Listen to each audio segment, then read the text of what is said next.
The War of Power, the dragon Lews Therin Telamon versus the 13 Forsaken. Good evening, and welcome to our Sleep to Lore series. Tonight, we journey to a world of immense detail and epic scope, the world of the Wheel of Time.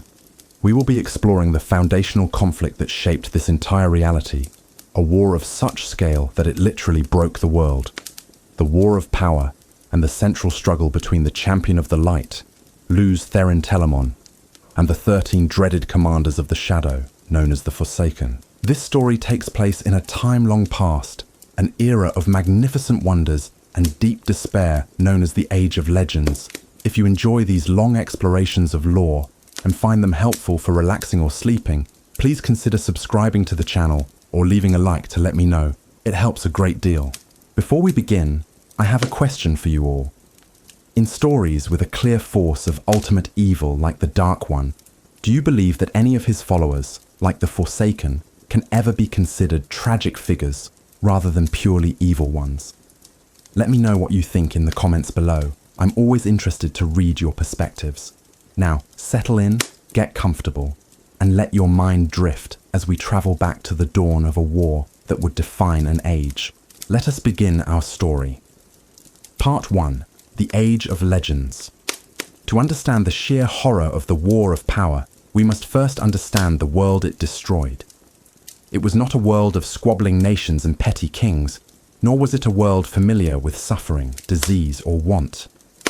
The era that would later be called the Age of Legends was, by all accounts, a utopia.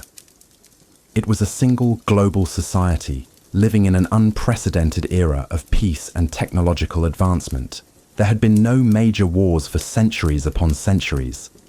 The very concept of a weapon designed solely to kill another human being was an archaic thing, a relic studied by historians, not something seen in the streets. Crime was so rare that it was treated as a severe mental illness, an aberration to be cured, not punished. This was a world that had, for all intents and purposes, solved all the fundamental problems of societal existence.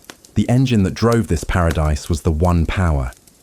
This was the energy that turned the Wheel of Time itself, drawn from the true source. It was divided into two halves, Saidin and Saidar, the male and female aspects of the power, which worked in concert and in opposition to create the fabric of reality. Those who could touch this source and channel its energy were known as Aes Sedai. In this age, the term was not limited to women. It was a title of honor, meaning servant of all, and it applied to any man or woman who could channel and had dedicated their lives to using this gift for the betterment of the world. And they had bettered it beyond all recognition. Imagine a city from this time, Paradisen, the capital of this worldwide society, and home to the Hall of the Servants, the central governing body of the Aes Sedai. The city was not built of harsh stone and steel as we might imagine. Its structures were elegant, soaring creations of crystal and exotic alloys, many of them grown into being through the skill of the Ogier, a non-human race of builders who sang to the trees and the stone, and the intricate weavings of the One Power by the Aes Sedai. Towers soared into the clouds, seeming too delicate to possibly stand, gleaming with an inner light. Music seemed to drift from the very air, a product of the harmony of the city's design. There were no slums, no impoverished districts. Beauty was everywhere, in the grand public squares, the lush evergreen parks, and the serene residential quarters. Travel was effortless. A person in Paradisen who wished to visit the great ocean research centers near the coast could do so in an instant. Aes Sedai could weave gateways, shimmering portals that opened from one place to another miles away, a method of travel they called traveling. For those who could not channel, or for more leisurely journeys, there were jokars, small personal vehicles that floated silently through the air along designated pathways, guided by the city's central systems. Transportation was a solved problem. So too was hunger. Food was plentiful, often created or enhanced by the One Power to be perfectly nutritious and delicious. Sickness was a rarity. The greatest of the Aes Sedai healers could mend injuries that would be fatal in any other age. They could repair damaged organs, knit bones in seconds, and even restore a mind afflicted with illness. Life was long, peaceful, and comfortable for everyone. The Aes Sedai were not rulers in the sense of kings or emperors. They were guides, advisors, researchers, and public servants. Their central hall was a place of learning and coordination, not a seat of absolute power. The world largely governed itself through consensus and a shared philosophy of service.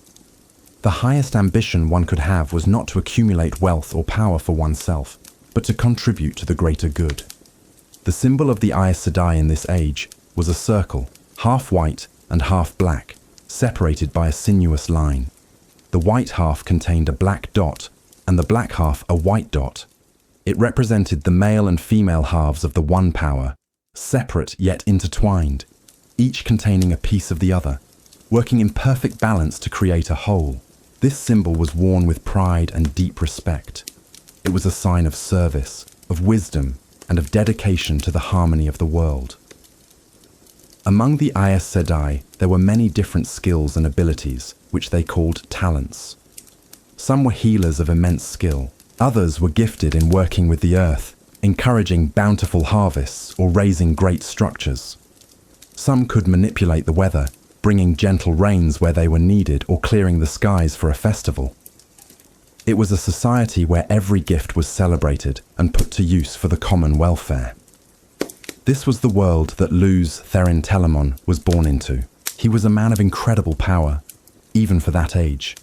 His strength in the one power was legendary, and he rose quickly through the ranks of the Aes Sedai, respected for his wisdom, his leadership, and his unwavering commitment to the ideals of their society. He was a celebrated figure, but not a unique one. There were many great men and women of this time, individuals of immense talent and intellect. One such individual was a woman named Meerrin Eronael. She was a brilliant researcher, driven by a relentless curiosity and a desire to push the boundaries of knowledge. She was one of the most respected minds at a prestigious research university known as the Kolam Dan. Her field of study was the one power itself, and she led a team dedicated to a singular, ambitious goal: to find a new source of energy. As wondrous as the one power was, it was divided. Saidin, the male half, could only be wielded by men. Saidar, the female half, could only be wielded by women. Meerrin and her team theorized that there might exist a third, universal power, one that could be drawn upon by men and women equally, without the division that defined the true source. Such a discovery would revolutionize their society all over again. It would be the greatest breakthrough in history. Their research was centered around a massive, floating platform in the sky above the university. It was a marvel of engineering and power-wrought construction. Here, the most brilliant minds of the age gathered to conduct their experiments. Using incredibly sensitive instruments, they probed the very fabric of the pattern, the great cosmic loom that wove all of creation. Their instruments detected something unusual, a place where the fabric of reality seemed thinner than anywhere else. Meerrin's team believed that just beyond this thin patch lay the universal power source they were looking for. The excitement was palpable. This was to be their crowning achievement. There were, however, voices of caution. Some Aes Sedai, particularly those with the talent of foretelling, had glimpses of a dark future. Their prophecies were often fragmented, difficult to interpret, but they spoke of shadow and ruin, of a world consumed by fire. These warnings were largely dismissed. The Age of Legends was a society built on logic and reason. They had little patience for vague, unprovable prophecies. The potential benefits of Meerrin's research seemed to far outweigh the risks of heeding what many considered to be superstitious nonsense. So, the project continued. Meerrin Eronael and her team focused all their energy on the thin point in the pattern. They prepared to drill into it, to create a conduit through which they could access the new power source. The day of the experiment was a momentous occasion. A team of the strongest available channelers, both male and female, gathered on the research platform. They would work in concert, weaving unimaginable amounts of the one power into a single, focused point, a drill of pure energy aimed at the heart of creation. The attempt was a success, in a way. They did indeed breach the thin spot in the pattern. They did drill through to something beyond. But what they found was not a new, clean source of universal energy. What they found was a prison. They had, in their arrogance and their ambition, drilled a hole directly into the prison of a being of pure, malevolent evil, an entity that existed outside of time and the pattern, an entity that had been sealed away by the Creator the moment of creation. Its name was Shaitan, the Dark One. The moment the boar was created, a wave of wrongness washed over the world. It was not a physical force, not at first. It was a subtle, psychic shock. People miles away from the column down suddenly felt a chill, a fleeting moment of despair for no reason. For the first time in millennia, the perfect harmony of the world was disturbed. At the research platform itself, the effect was catastrophic. The raw, unfiltered essence of the Dark One's evil touched the minds of the researchers. Some went instantly and violently insane. Others were simply consumed, their bodies and souls annihilated by the raw power they had unleashed. Mirin Aronile survived, but she was changed, touched by the power she had sought. And in that moment, she saw the promise of true immortality, an infinite power that the Dark One offered. At first, the world did not understand what had happened. The disaster at the research platform was seen as a tragic accident. But soon, the effects of the boar began to manifest in more concrete ways.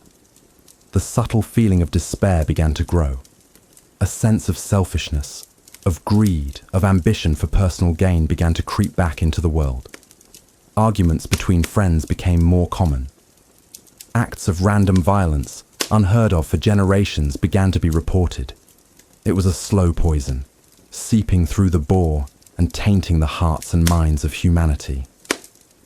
The Dark One could not directly touch the world through the boar. The hole was too small for his full power to pass through. But his influence could, and he began to whisper promises to those who were susceptible. He offered power beyond the dreams of any Aes Sedai. He offered eternal life, a release from the turning of the wheel and the endless cycle of death and rebirth. For some, in a society where all other ambitions had been fulfilled, this was an irresistible temptation. People began to secretly dedicate themselves to the shadow, performing horrific acts to gain the Dark One's favor. These followers became known as the Friends of the Dark. The utopian society of the Age of Legends was ill-equipped to handle this. They had no experience with this kind of pervasive, corrupting evil. Their law enforcement, based on non-lethal methods and psychological treatment, was useless against people who killed for pleasure or for power. The Aes Sedai tried to find a way to fix what had been done. Their first priority was to patch the boar, to seal the Dark One's prison once more. But it was not so simple. The nature of the hole was unlike anything they had ever encountered. Any attempt to close it using the one power seemed to only make it more unstable. It was a wound in the very fabric of reality, and they did not know the medicine to heal it. As the shadow's influence grew, society began to fracture. Distrust and fear, emotions long absent from the world, returned with a vengeance. People began to look at their neighbors with suspicion. Could they be a friend of the dark? The idyllic peace of the Age of Legends was irrevocably shattered. The world was sliding toward a conflict, a war unlike any it had ever known. It was during this period of decay, this slow descent into chaos, that the most powerful and influential members of society were forced to choose a side. For many, the choice was simple. They would stand for the light, for the world they had built, and fight against the encroaching darkness. Lews Therin Telamon was at the forefront of this movement. He argued for a swift, decisive response to the growing threat, recognizing the existential danger the Dark One posed, but others were tempted by the promises whispered from the boar. Among the Aes Sedai themselves, the most powerful and respected figures in the world, some began to listen to those promises. These were not weak-willed or foolish people. They were geniuses, leaders, artists, and scientists of the highest caliber. But each had a flaw, a hidden desire that the Dark One could exploit. Elan Morin Tedrone was a brilliant philosopher, perhaps the most intelligent man of his age. He had long grappled with the cyclical nature of the wheel of time, believing that the struggle between light and shadow was endless and ultimately meaningless, a cycle of suffering that would repeat for eternity. He came to believe that the only way to end the suffering was to break the wheel itself, to bring about a final end to all existence, a goal that only the Dark One offered. He was the first of the great Aes Sedai to pledge his soul to the shadow. Mirin Eronail, the researcher who had created the boar, was driven by a lust for power and a deep-seated jealousy of Lews Therin, with whom she had once had a romantic relationship. She saw the Dark One as a means to achieve the ultimate power she craved, to place herself above all others. She followed Elan Morin into the darkness. One by one, others followed for their own reasons. Agenor, a brilliant biologist who chafed at the ethical restraints placed on his genetic experiments, was promised the freedom to create whatever monstrous life he could imagine. Balthamel, a man obsessed with sensual pleasure, was promised an eternity of hedonistic indulgence. Demandred, a man who was second only to Lews Therin in almost every field, was consumed by a bitter envy and a desire to finally surpass his rival. In total, 13 of the most powerful and influential Aes Sedai of the Age of Legends sold their souls to the Dark One. They were given new names to signify their rebirth in the shadow, and they were granted immense power directly from their new master. Elan Morin became Ishamael, betrayer of hope. Mirin became Lanfear, daughter of the night. The others were Agenor, Balthamel, Demandred, Messaana, Samael, Semirhage, Asmodean, Baelal, Gryandal, Ravin, and Mogadian. Together, they would be known to history by a single, terrifying name, the Forsaken. With these 13 powerful channelers as his generals, the Dark One's power in the world grew exponentially. They organized the Friends of the Dark into effective armies and cults. Agenor, now free from all ethical constraints, began his horrific experiments, twisting the genetic makeup of humans and animals to create the monstrous foot soldiers of the shadow. He created the Trollocs, huge brutish beasts that were a grotesque fusion of human and animal stock, creatures that lived for violence. From them he bred the Myrddraal, eyeless, pale humanoids with a chilling stillness and a connection to the true power, the corrupting energy of the Dark One himself. These were the officers of the Trolloc hordes, feared for their unnatural speed and their soul-destroying gaze. The world was no longer just decaying. It was now at war. The conflict that erupted was so all-encompassing, so devastating, that it would be given a simple, stark name: the War of Power. On one side stood the forces of the Shadow, led by the 13 Forsaken and their armies of monsters and dark-hearted humans. On the other side stood the forces of the Light, the remaining loyal Aes Sedai and the ordinary citizens of the world who refused to bow to the darkness. And at the head of the forces of the Light, a man was chosen to be their supreme commander, a man given the ancient title of the Dragon. That man was Lews Therin Telamon. The early days of the war were a string of disasters for the forces of the Light. They were trying to fight a conventional war against an enemy that did not play by any rules. The Forsaken were masters of terror and deception. Messaana, a master of propaganda and infiltration, sowed discord from within the Light's own command structures. Samael and Demandred, both brilliant military strategists, led the Shadow's armies with ruthless efficiency. Semirhage, a former healer who now reveled in pain, used her knowledge to devise unspeakable tortures, breaking the will of captured soldiers and turning them into spies. The Light was fighting to preserve life and civilization. The Shadow was fighting to burn it all down. Cities that had stood for thousands of years were obliterated overnight. Weaves of the one power, designed to create beauty and sustain life, were twisted into horrific weapons that could boil the blood in a person's veins or crumble a mountain to dust. The very ground became corrupted by the passing of the Shadow's armies. It was a total war, a war for the soul of the world itself. Lews Therin Telamon, the dragon, proved to be the light's greatest asset.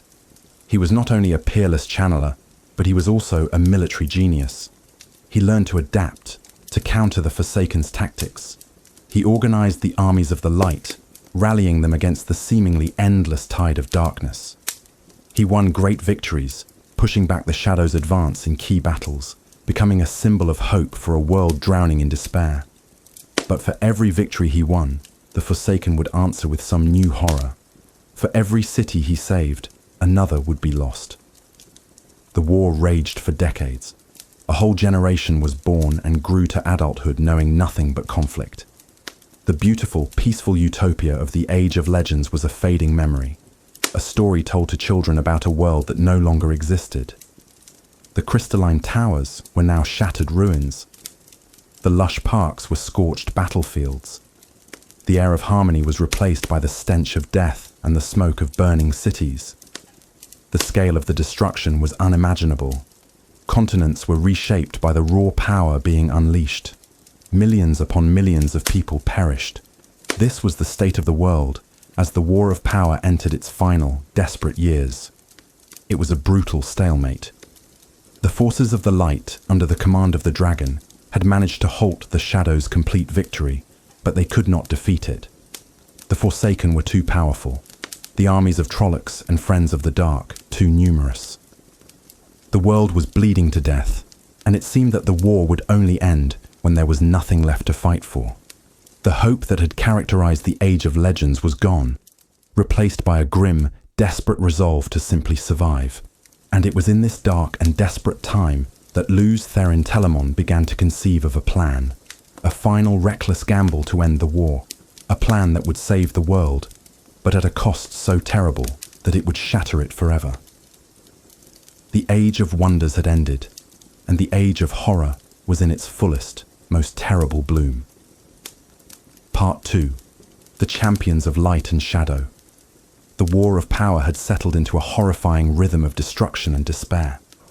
Decades of fighting had bled the world of its former glory, leaving behind a landscape of ruins and a populace that knew only fear and conflict. The initial shock of the Shadow's rise had given way to a grim, protracted struggle for survival.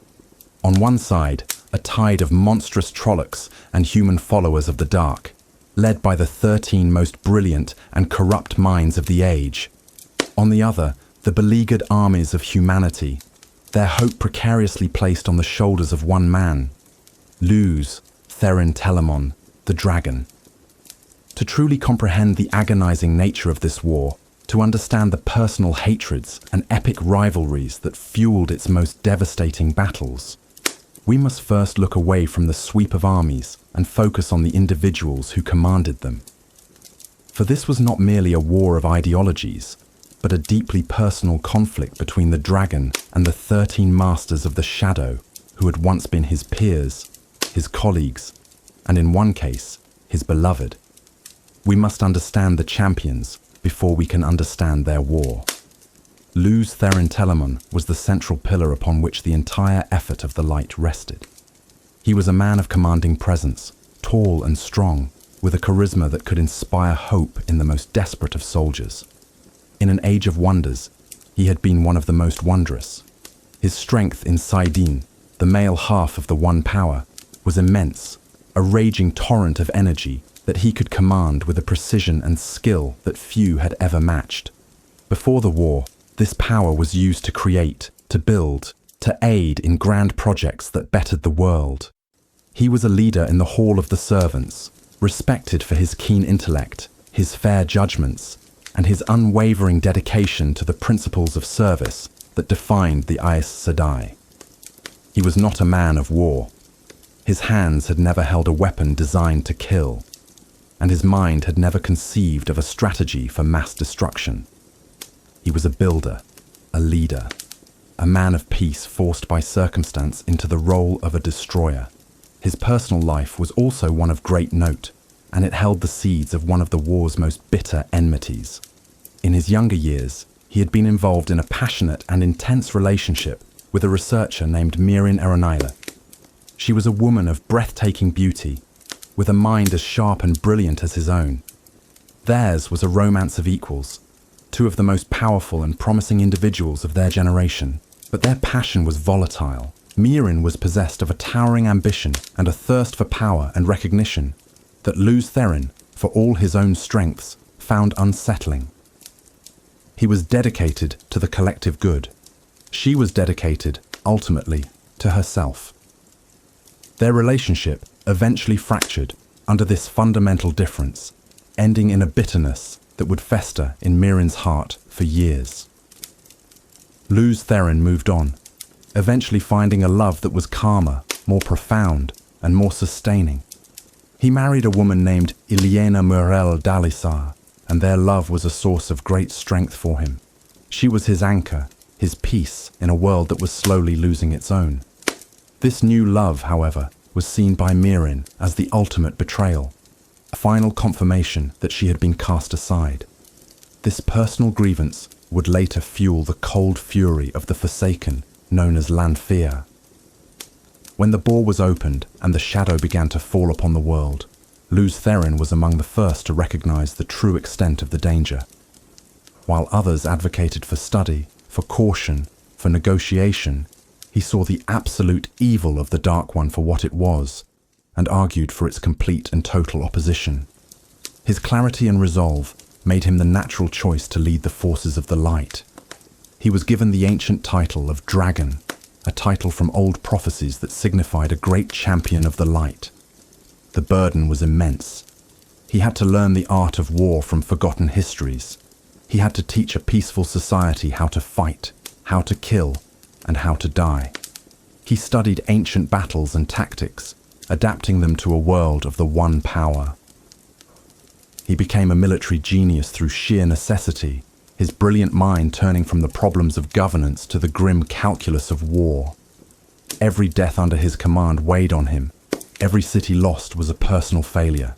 He was a symbol of hope, but he was also a man carrying the weight of the entire world on his shoulders, a weight that would grow heavier with every passing year of the war. Opposing him was not a single unified entity, but a collection of 13 individuals, each a powerhouse in their own right, each driven by their own dark desires. The forces of the light called them the Forsaken, for they had forsaken their humanity and their oaths, but they called themselves the Chosen, for they had been selected by the Dark One to receive the gifts of eternal life and power beyond measure. They were not a loyal band of brothers and sisters. They were a viper's nest of rivals, constantly scheming against one another for a higher position in their master's favor. This internal conflict was often a weakness the light could exploit, but the sheer individual power and malevolence of any one of them was enough to lay waste to entire nations. To understand the threat Lews Therin faced, we must understand each of them.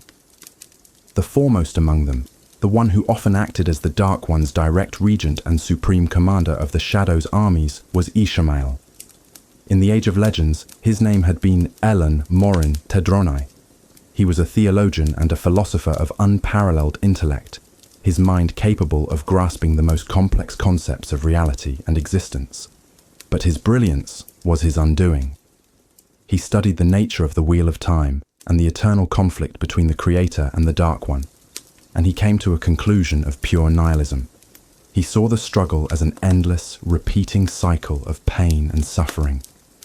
The light would win an age, then the shadow would rise, and the war would be fought again and again, forever. To Elan, this was an unbearable truth. He came to believe that victory for the light was meaningless, as it only reset the cycle.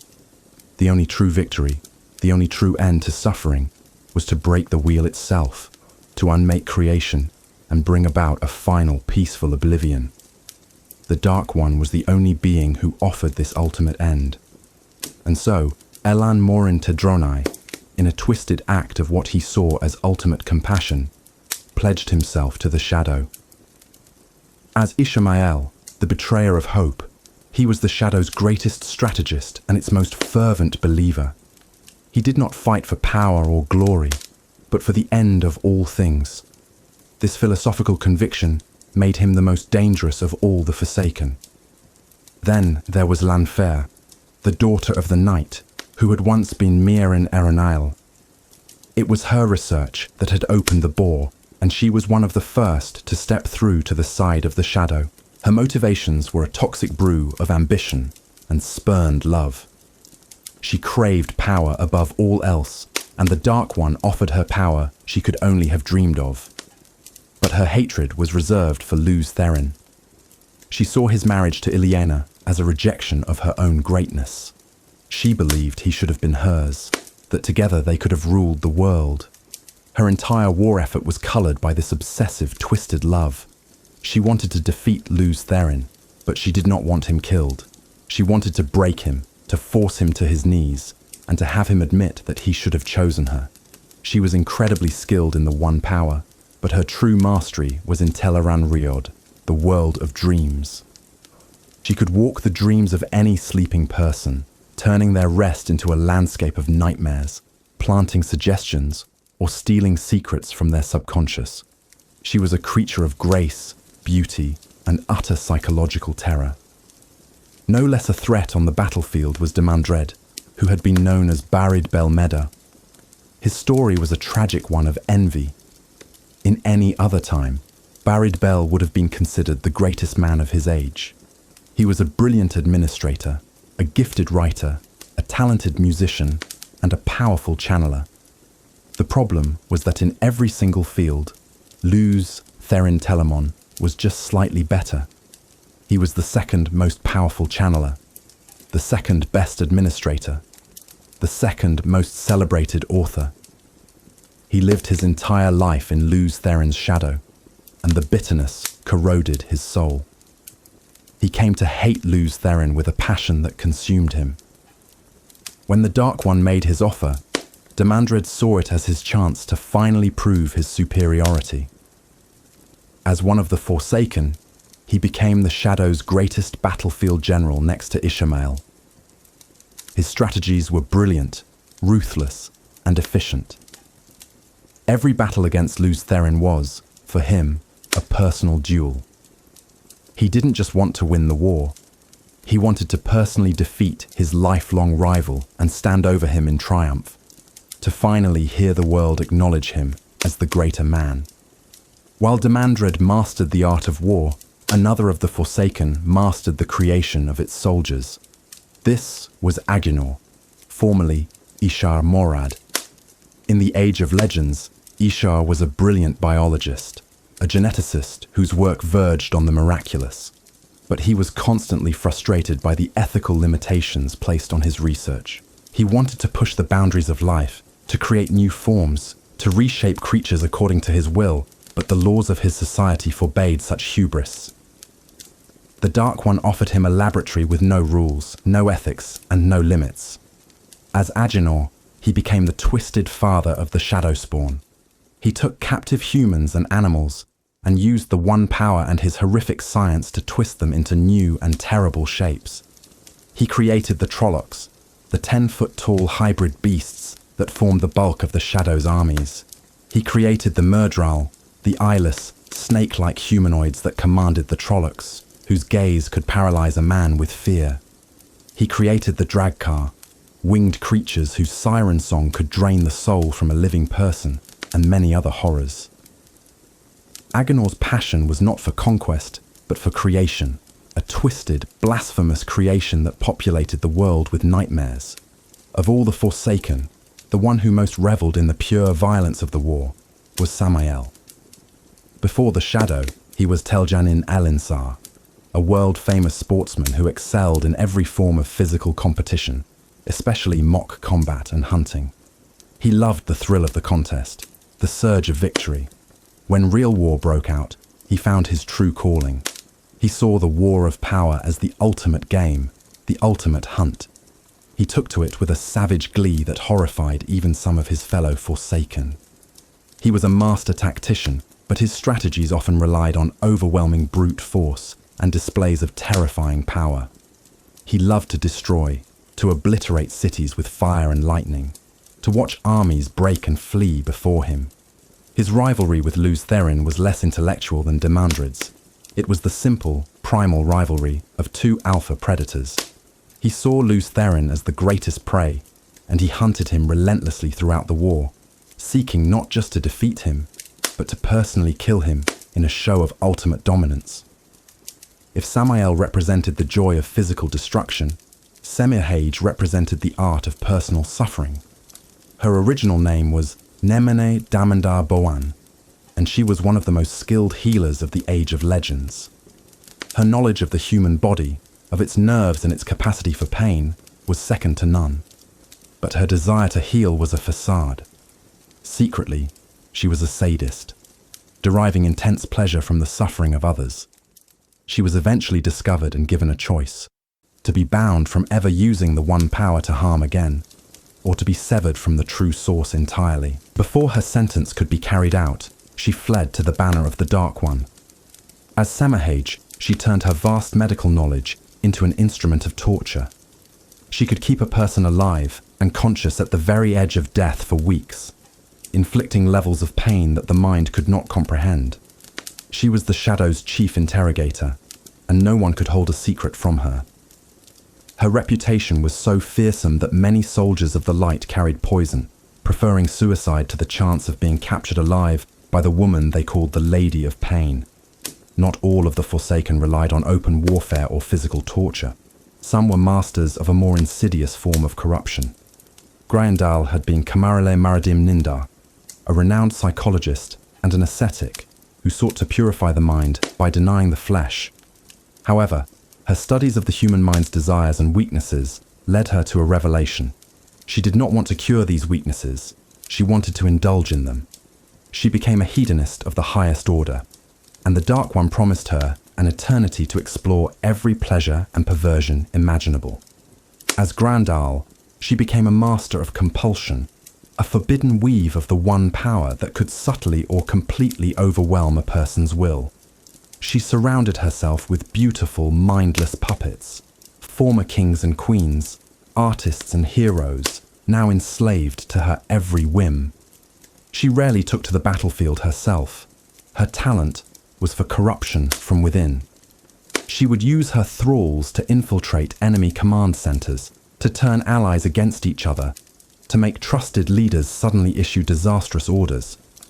She destroyed the Light's war effort not with armies, but with whispers and irresistible commands. Working in a similar vein, but with a different focus, was Messana. Originally Sena Tarasind, she was a researcher and teacher who felt constantly overlooked and undervalued in the academic world of the Age of Legends.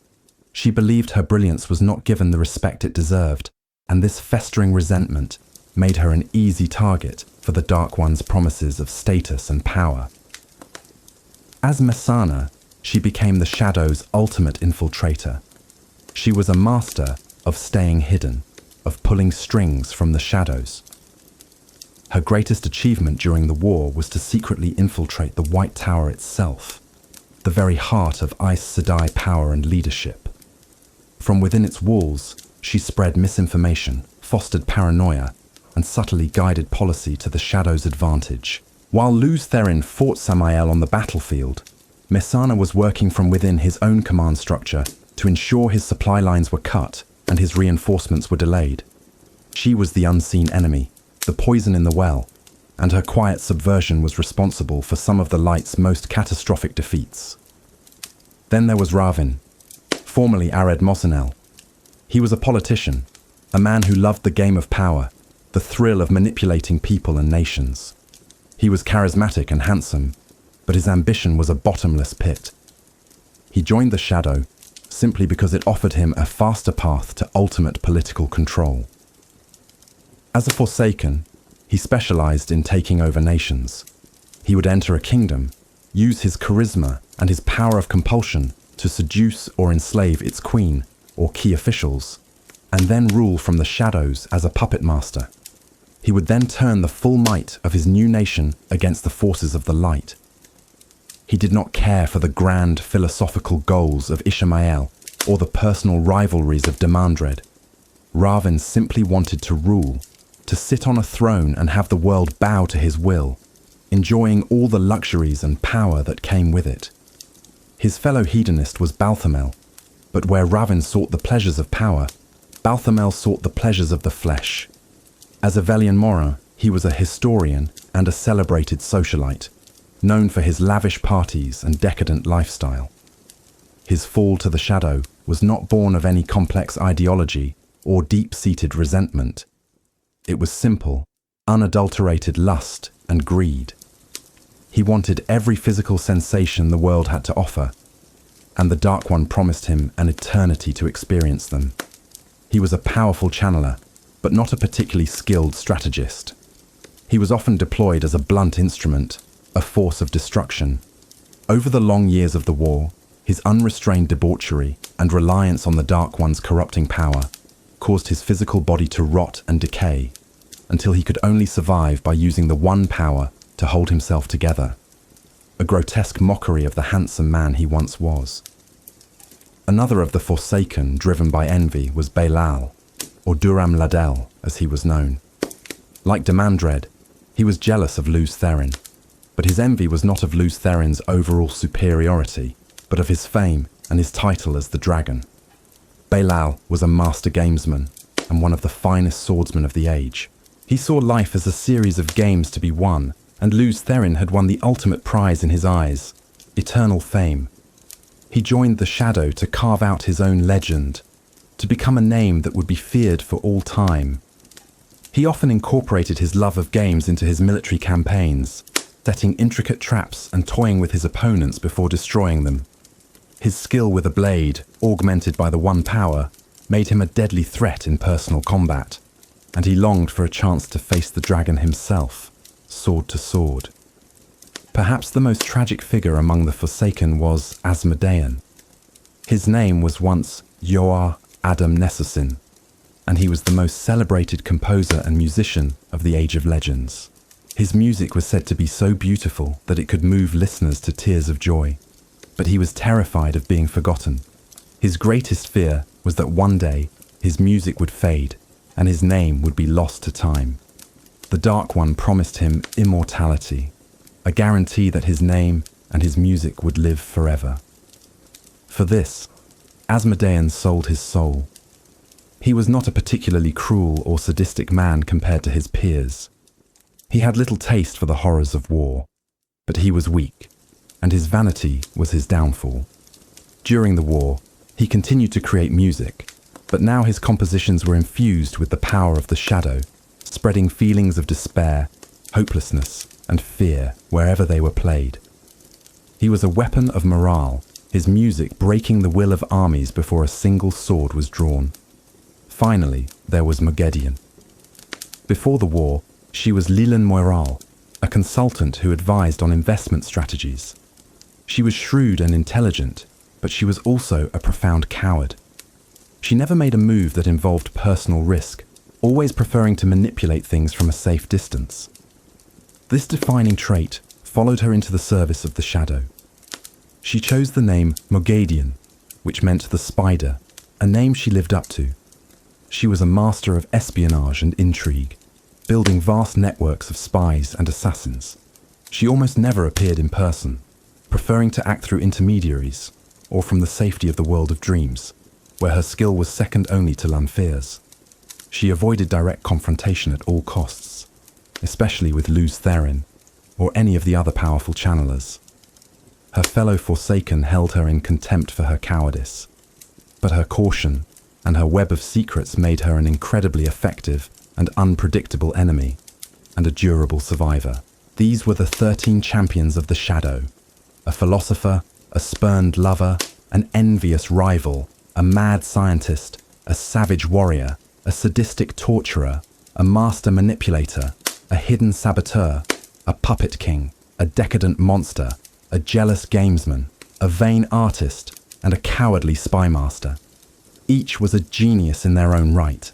Each was utterly corrupt, and each of them, for their own reasons, hated Lews Therin Telamon with a burning intensity. Together, they commanded the infinite hordes of the Dark One. Against them stood the dragon, a man of peace forced to be a general, holding the last hope of a shattered world in his hands. The stage was set, the players were in place, and the final, most brutal act of the war of power was about to begin. Part 3. The Dragon and the Light. The world was at war, a war absolute and total. The very concept of peace had become a myth, a fragile story told to terrified children in fortified basements and magically shielded cities. The armies of the shadow, a seemingly endless tide of twisted creatures and dark-hearted humans, swept across the continents under the command of the 13 Forsaken. Their goal was not conquest in the traditional sense, it was obliteration. They sought to unmake the world, to erase the beautiful, intricate tapestry of the Age of Legends and replace it with a monument to their master's despair and their own selfish ambitions.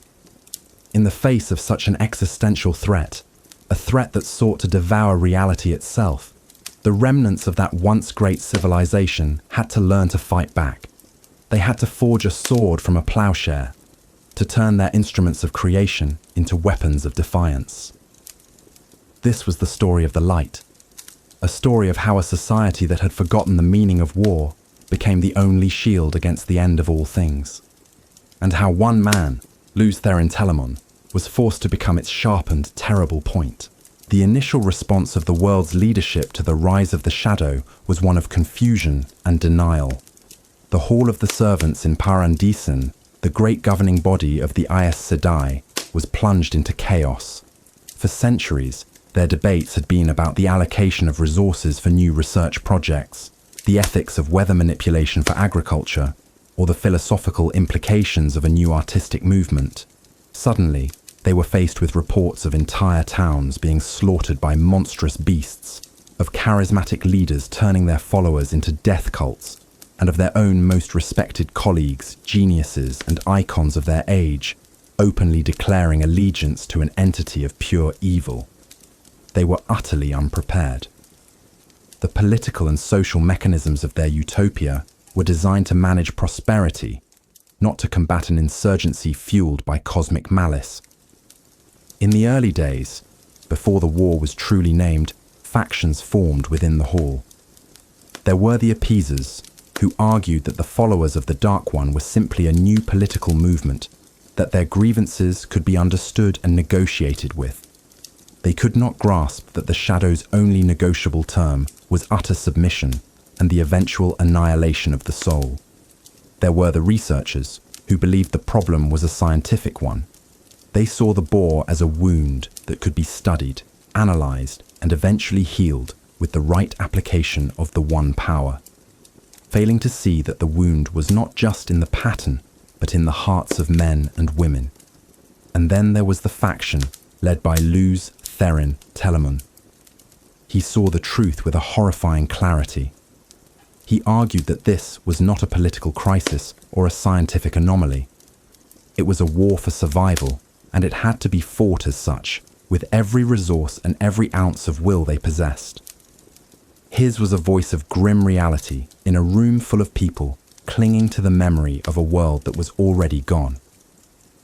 The true turning point, the moment that shattered all illusions of a peaceful resolution, was the public declaration of the 13 Forsaken.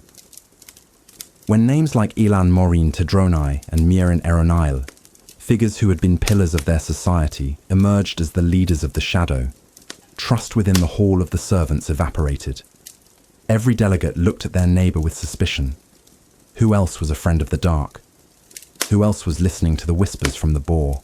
This paranoia was a weapon in itself, expertly wielded by the Forsaken Messana, who had already begun her secret infiltration of the Aes Sedai's inner circles. She fanned the flames of distrust, turning allies against each other, ensuring that while the Shadow's armies were organizing, the forces of the light were mired in political infighting and fear. It was Lews Therin's unwavering resolve that finally cut through the paralysis. As the Shadow's armies began their first major offensives, destroying cities and routing the small, unprepared local security forces, it became undeniable that negotiation was impossible. Lews Therin's arguments, once considered alarmist, now seemed prophetic. With the world burning, The remaining loyal Aes Sedai finally accepted the terrible truth and agreed that a unified military command was necessary. There was only one logical choice for its leader. Lews Therin was not only the most powerful channeler of his generation, but he had also proven to be the most clear-sighted. In a solemn ceremony, stripped of all the joy and celebration that would normally accompany such an appointment, he was granted supreme command of all military forces and given the ancient prophetic title of the Dragon. It was not a crown of glory he accepted, but a burden of unimaginable weight. On that day, the builder, the administrator, the man of peace, officially died, and the General of the Light was born. His first task was one of monumental, almost impossible, difficulty: to create an army from a population that had not known organized violence for thousands of years. The very idea of a soldier was an archaic concept, something from a history book. There were no standing armies, no military academies, no tradition of martial service. There were only civilians, artists, scientists, farmers, and administrators. The initial call for volunteers was met with a surge of patriotism and righteous anger. People from all walks of life, horrified by the atrocities they saw on the news feeds, flocked to join the fight. But their courage was raw and undisciplined. They were amateurs facing an enemy of supernatural horrors and commanded by the most brilliant military minds of their time. The first battles were slaughters. Volunteers armed with hastily conceived energy weapons were torn apart by hordes of 10-foot-tall Trollocs. Small groups of Aes Sedai, accustomed to using the One Power for delicate and precise tasks, were overwhelmed by the sheer destructive force wielded by a single Forsaken. Lews Therin knew that courage alone was not enough. He needed to build a professional military from scratch. He and a council of trusted associates delved into ancient archives, studying the histories of forgotten wars, relearning the lost arts of strategy, logistics, and discipline. They established training camps, vast compounds where civilians were transformed into soldiers. The process was brutal and heartbreaking. Men and women who had spent their lives creating art or pursuing knowledge were now taught how to kill efficiently, how to obey orders without question, how to march until their feet bled. The psychological toll was immense. Many could not handle the transition and were relegated to support roles, their minds unable to reconcile the peaceful ideals they were raised with and the violent reality they now faced. But many more endured, hardened by loss and driven by a desperate need to protect what was left of their world. The Aes Sedai became the heart of this new military machine. They were no longer just servants of all. They were the officers, the special forces, and the heavy artillery of the light. Lews Therin organized them into new structures designed for war. Small, linked groups of channelers, known as circles, could combine their strength to weave flows of the One Power far greater than any single individual could manage. On the battlefield, these circles became devastating weapons. A circle of female Aes Sedai might weave intricate shields of air and spirit, creating shimmering domes over their soldiers that could deflect the crude weapons of the Trollocs, or even dissipate the flows of a lesser channeler. A circle of male Aes Sedai, wielding the raw, untamed power of saidin, would act as the army's fist, hurling massive fireballs that could incinerate entire battalions of Shadowspawn, or raising earthen walls to halt a charge. The coordination was key. Men and women of the One Power, working in concert, the very embodiment of the ancient symbol of the Aes Sedai, became the light's answer to the overwhelming numbers of the shadow. But the enemy was not just numerous. It was creative in its malevolence. For every new tactic the light developed, the Forsaken devised a counter. Aginor, in his horrific laboratories, began to create creatures specifically designed to fight channelers. The Golem, a nearly indestructible assassin that was immune to the One Power, was one such creation. The Grey Man, soulless killers who could walk unnoticed through any crowd, were another. The light had to innovate constantly just to survive. The great research universities, once centers of peaceful learning, were converted into weapons development facilities. Scientists and Aes Sedai worked day and night to create new terangrial, items of the One Power designed for war. They created medallions that could protect the wearer from the One Power, laying the groundwork for technology that would be rediscovered millennia later. They forged power-wrought swords, blades so sharp they could never dull, and so strong they could never break, often imbued with weaves of fire or frost.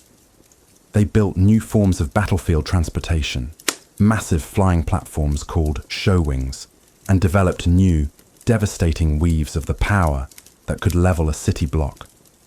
It was a tragic sight. The greatest creative minds of a generation, who should have been curing the last vestiges of disease or composing timeless music, were now dedicated to finding more efficient ways to kill. In this desperate struggle, the light found an unexpected and powerful ally, the Ogier. The Ogier were a non-human race, large, broad beings with long, tufted ears and wide, thoughtful faces. They were beings of peace, builders and gardeners who lived in serene, isolated communities called steading, where the One Power could not be touched. Their philosophy was one of non-violence, and for much of the early war, they remained neutral, mourning the destruction of the world but refusing to take part in it. The Shadow, however, made no distinction between combatants and non-combatants. The Forsaken saw the Ogier's steading not as sanctuaries, but as strategic resources to be plundered, or obstacles to be removed. Trolloc armies began to attack the steading, burning the great trees that the Ogier revered and slaughtering their people. Faced with their own extinction, the Ogier were forced to choose a side. They would not take up weapons, for it was against their deepest nature, but they would use their own unique talent to aid the light. They were the greatest builders the world had ever known, capable of singing to wood and stone, shaping them without tool or power, in harmony with the living earth. They joined Lews Therin's forces and became his combat engineers. An Ogier stonemason could sing a fortress into existence in a matter of days, raising impenetrable walls and soaring towers that would have taken human builders decades to construct.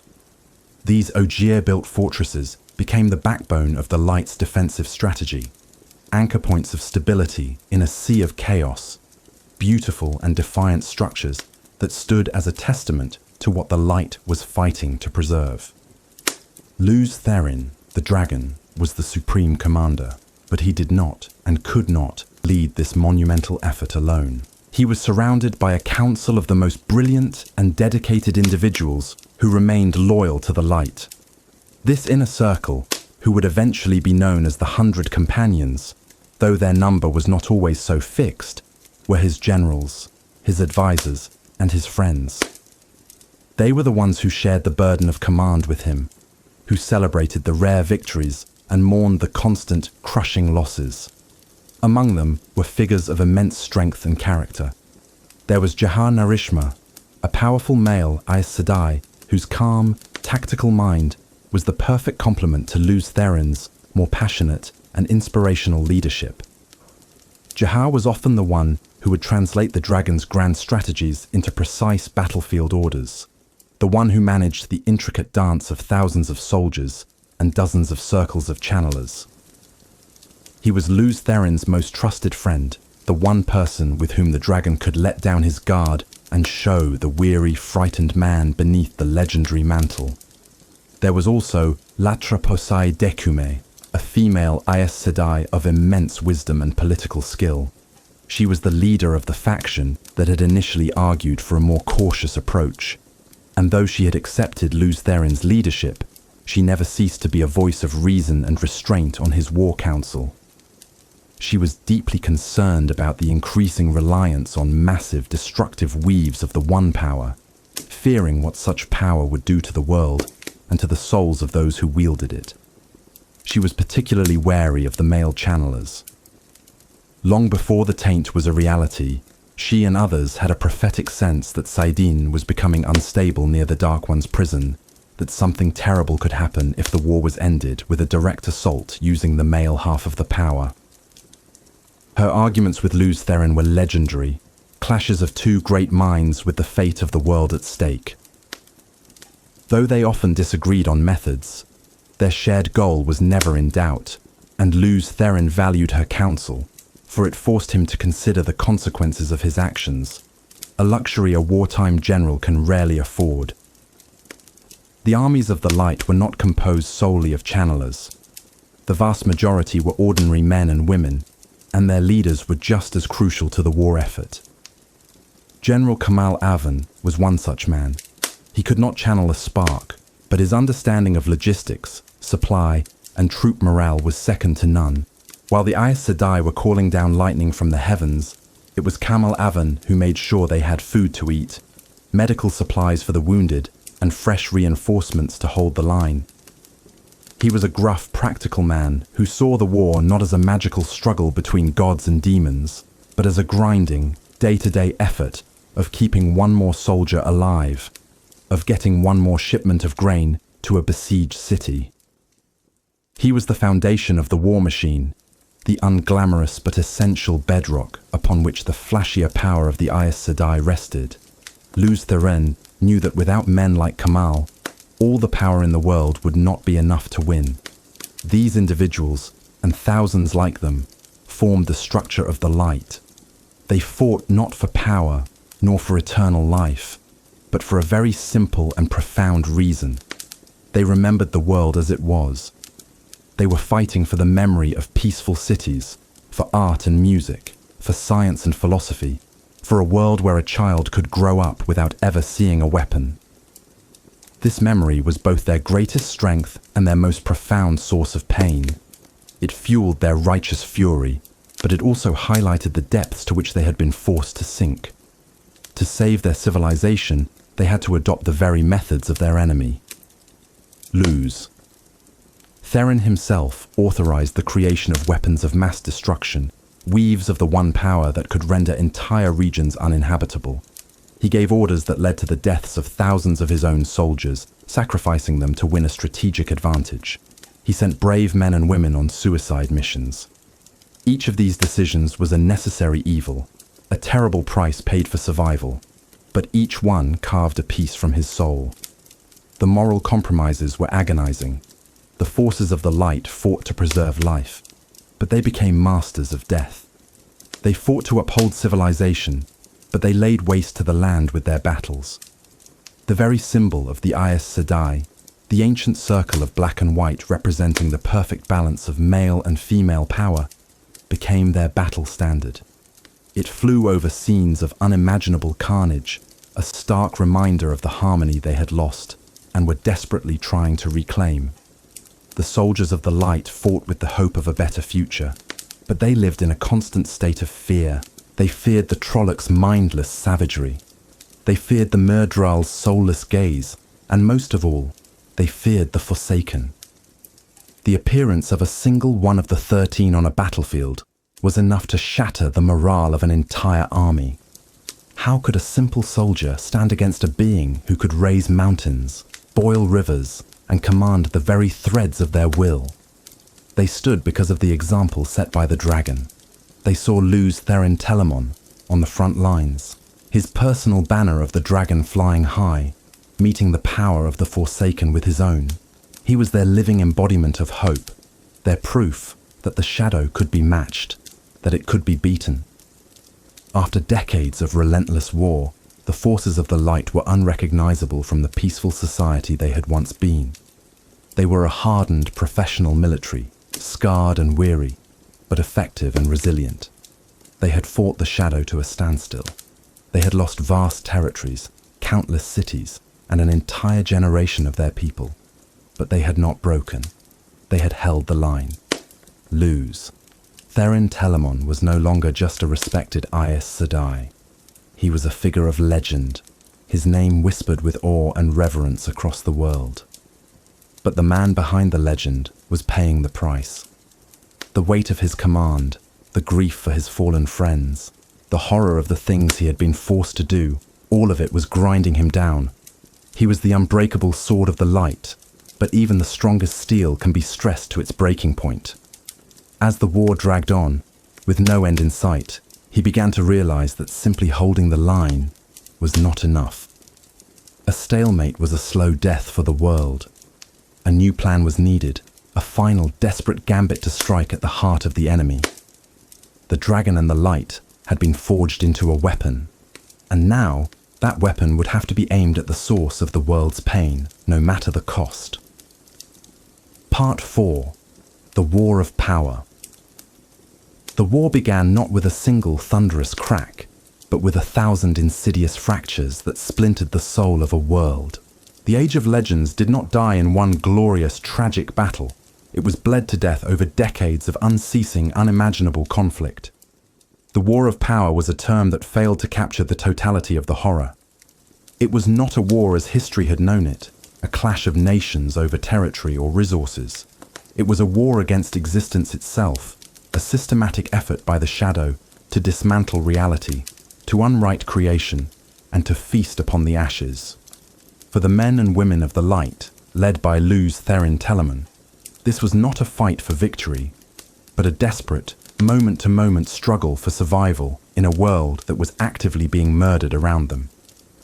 The fundamental nature of the conflict was alien to the people of that age. They were a society of builders, healers, and thinkers. Suddenly, they were forced to learn the vocabulary of destruction. The one power, the energy of creation, became the ultimate weapon.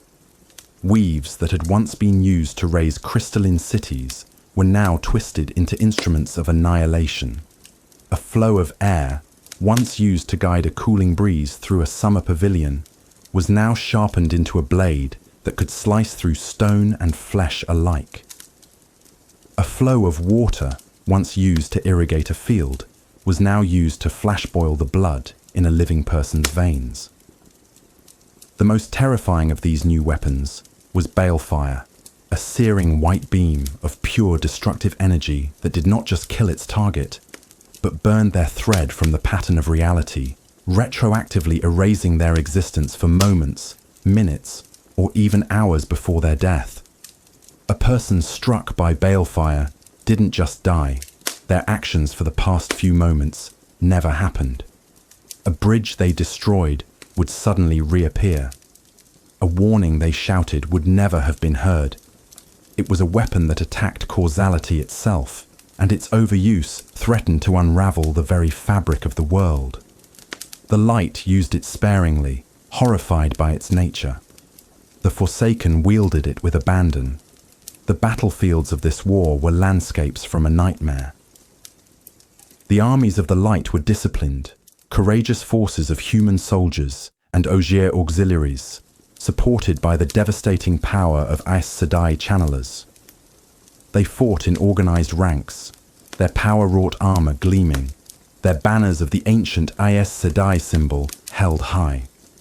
Against them came a tide of utter chaos, hordes of Trollocs, 10 feet tall and grotesquely stitched together from human and animal stock, charged with no discipline, only a lust for slaughter. They wielded crude, heavy axes and spiked clubs, roaring and screaming as they crashed against the light's shields. Commanding them were the Murdral, the eyeless, who moved with an unnatural, fluid grace. They did not shout or roar. They were unnervingly silent, their presence a cold wave of fear that could freeze a man's heart. Their black swords were forged at the very pit of Shaiol Ghul, and a single scratch from one was a death sentence, causing a wound that would not heal and would slowly kill the victim with agonizing pain. And above it all, directing the carnage, were the Forsaken. The appearance of one of the 13 on the battlefield was a cataclysmic event. A lone figure could halt an entire army. Imagine a field of battle, the lines of the light holding firm against a Trolloc charge. Suddenly, the air would grow heavy, the light would dim. From the rear of the Shadow's army, Samael would rise into the air, wreathed in lightning. With a gesture, he would call down a storm of fire and thunder that would obliterate a kilometre of the light's defences, leaving nothing but a crater of smoking glass. Or Demandred, standing impassive amidst the chaos, would weave intricate flows of the power that would turn the very earth against the soldiers of the light. The ground would erupt in spikes of stone, or open in great chasms to swallow entire legions. The Light's Aes Sedai would rush to counter these attacks, their own weavings meeting the Forsakens in mid-air, resulting in titanic explosions of raw energy that would shake the continent. These duels of the power were the centerpiece of every major battle, conflicts of such scale that they reshaped the geography of the world forever. The war was fought on multiple fronts, each defined by the cruel genius of the Forsaken in command. In the Great Central Plains, the war was a more conventional, if horrifying, military campaign. This was the domain of Demandred and Samael. Here, massive armies clashed in open battle. Lews Therin himself often commanded these fronts, his tactical brilliance pitted directly against his most bitter rivals. The struggle for the city of Majin was one such campaign, lasting for nearly 3 years. Majin was a vital strategic hub, controlling the primary trade routes and food production for an entire subcontinent.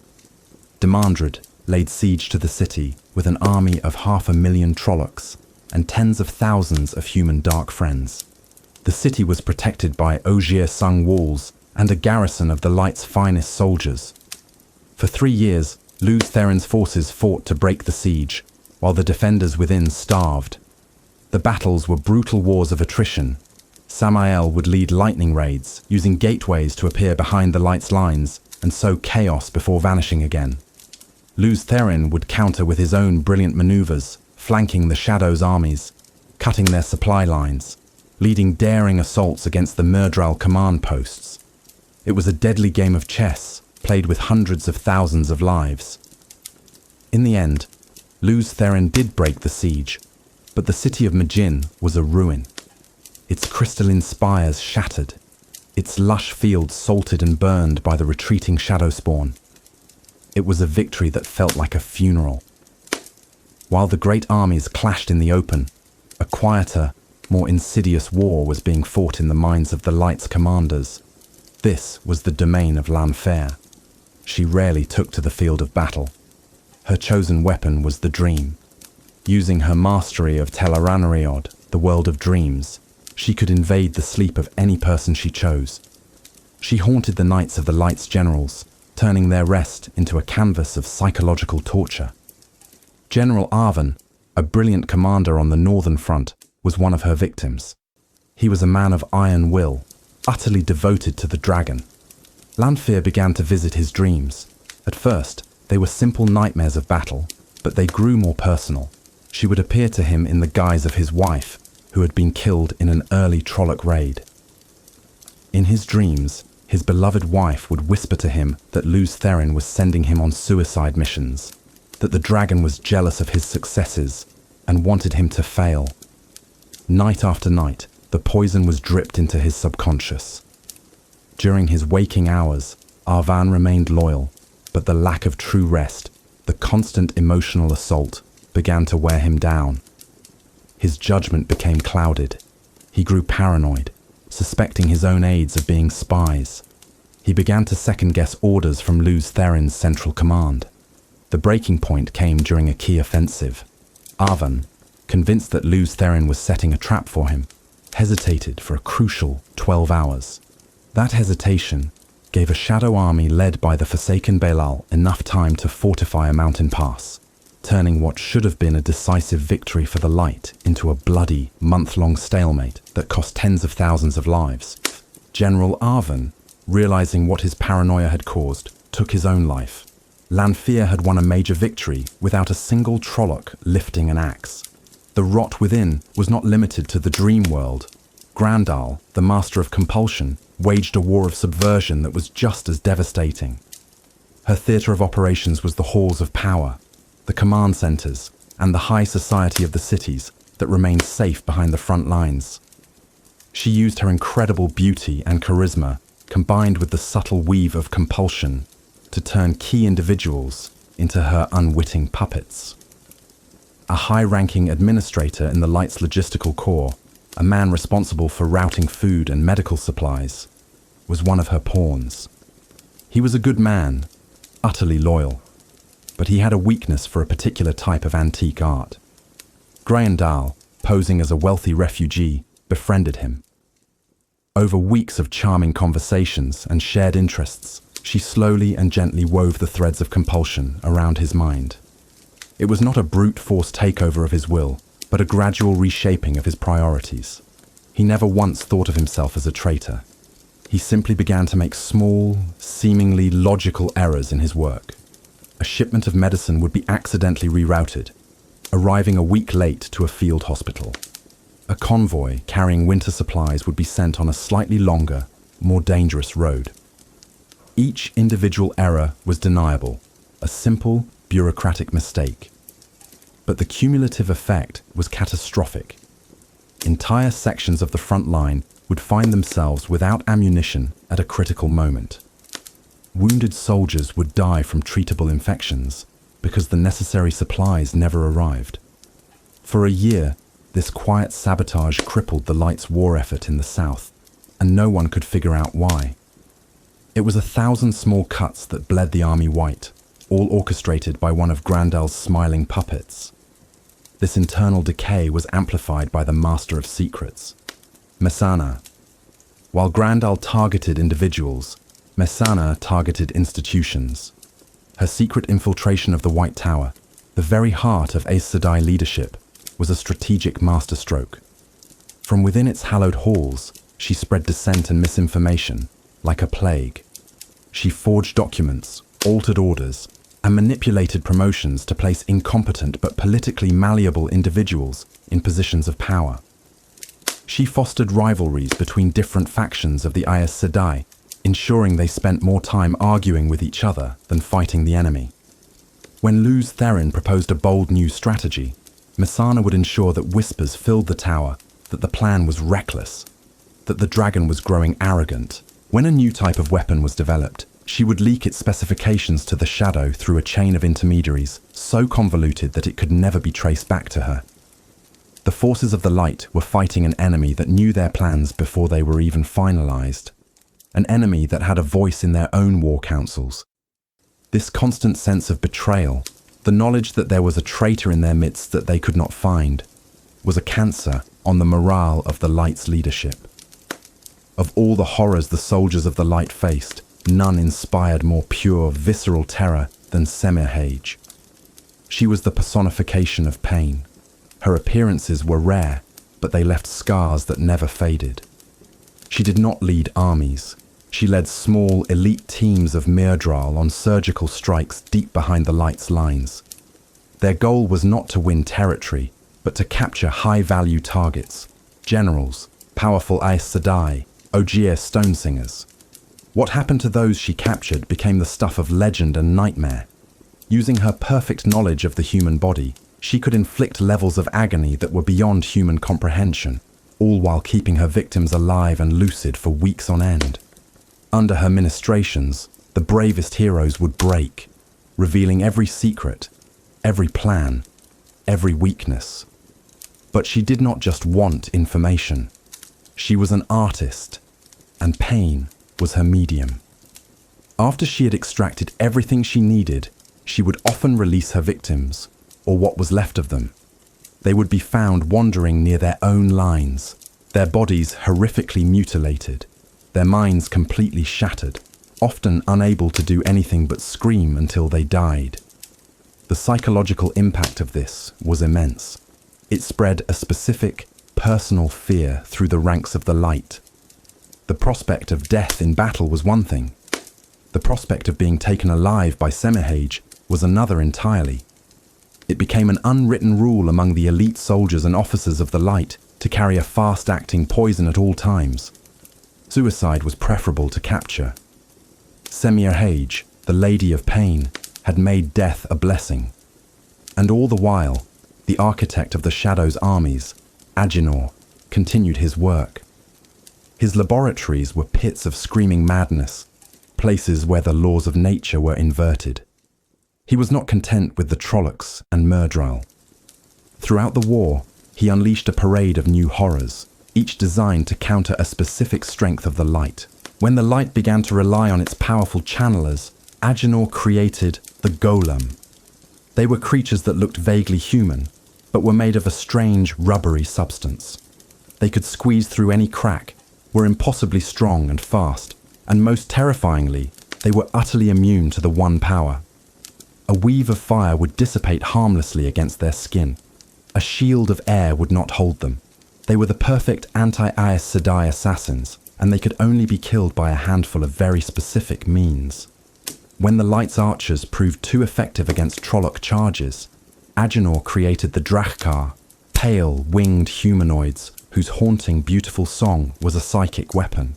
Anyone who heard it would feel their will to live, their very soul, being drained away, leaving them apathetic and helpless, easy prey for the advancing hordes. The war against Agenor was a constant reactive struggle. For every problem the Light solved, he would create a new, more terrible one. His creativity was boundless, and it was fueled by a bottomless well of malice. For decades, this was the reality of the world. A grinding, brutal war of attrition fought on a global scale. Cities that had stood for millennia were reduced to radioactive craters by duels between the Forsaken and the Dragon. Entire species of animals were wiped out. The sky was often choked with a permanent greasy black smoke from the ever-burning ruins. The very seasons grew erratic as the constant, massive use of the One Power began to affect the world's climate. Hope was a currency that was becoming rarer than clean water.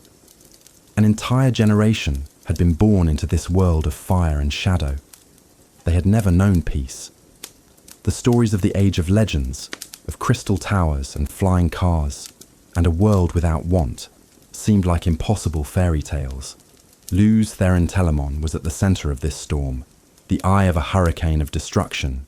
He fought with the strength of 10 men, his power a cleansing fire on the battlefield. He was everywhere at once, leading a charge in the west one week, defending a city in the east the next. He personally faced the Forsaken time, and again, his skill and power the only thing that stood between them and total victory. He defeated Samael in a legendary duel over the fields of Coromanda, forcing the Forsaken to flee. He broke one of Demandred's greatest armies at the Battle of the Al-Qaedal. He even confronted Lanfear in the world of dreams. Their battle there a war of wills that shook the foundations of the dreamscape itself. He was the dragon, the hero, the unwavering symbol of the light. But the man was breaking. For every victory, there were a dozen defeats. For every friend he saved, he watched 3 more die. The faces of the soldiers he had sent to their deaths haunted his dreams, a territory not even Lanfear could claim so completely. He saw the world he loved being systematically dismembered, and he knew that even if they won, the world they saved would be a pale, broken shadow of what it had been. A stalemate was not a victory. It was a slow, agonizing defeat. The Light was running out of soldiers, running out of resources, running out of time. The Shadow's armies, bred in the Blight, were functionally infinite. They could afford the attrition. The Light could not. This realization settled upon Lews Therin with the cold, heavy weight of absolute certainty. They could not win this war by conventional means. They could continue to fight, to trade lives for ground, but the end result would be a dead world. A victory with no one left to celebrate it. A new path was needed. A single, decisive strike that could end the war at a stroke. His mind began to turn to the source of the problem. The Boar. As long as the Dark One's influence could touch the world, the war would never truly end. The Forsaken drew power and immortality from their master. The only way to win was to cut them off, to seal the Boar and lock the Dark One away again, permanently. It was a desperate, almost insane idea. The Boar was located at Shayol Ghul, the heart of the Shadow's power, the most heavily defended place in the world. Any conventional assault would be suicide. But Lews Therin conceived of a plan. He would not use a conventional army. He would gather a small force of the most powerful male channelers he could find. Together, in a massive circle, they would draw on more of Sidon than had ever been channeled at one time.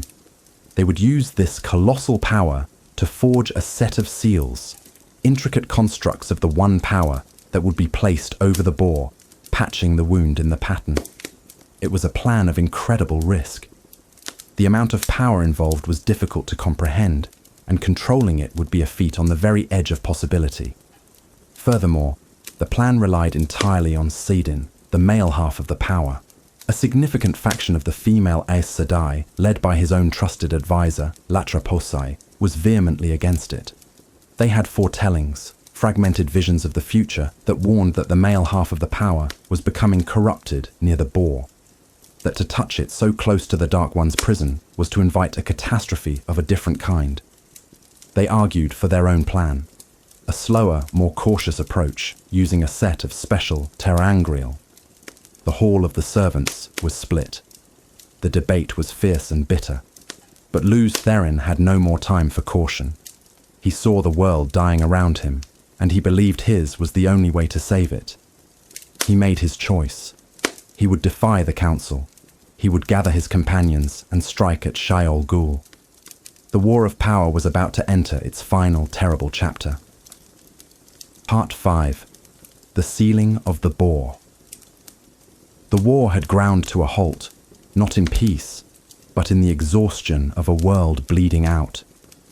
The armies of the light, under the command of the dragon, Lews Therin Telamon, had achieved the impossible. They had stopped the Shadow's advance. But this was not victory. It was a stalemate on the edge of a grave.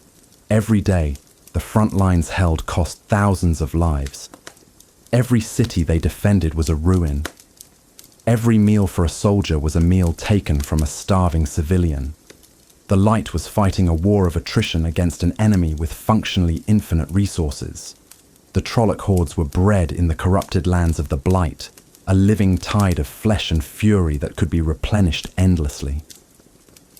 The soldiers of the light were finite. Each one was a life, a story, a memory of the beautiful world they were fighting for, and their numbers were dwindling.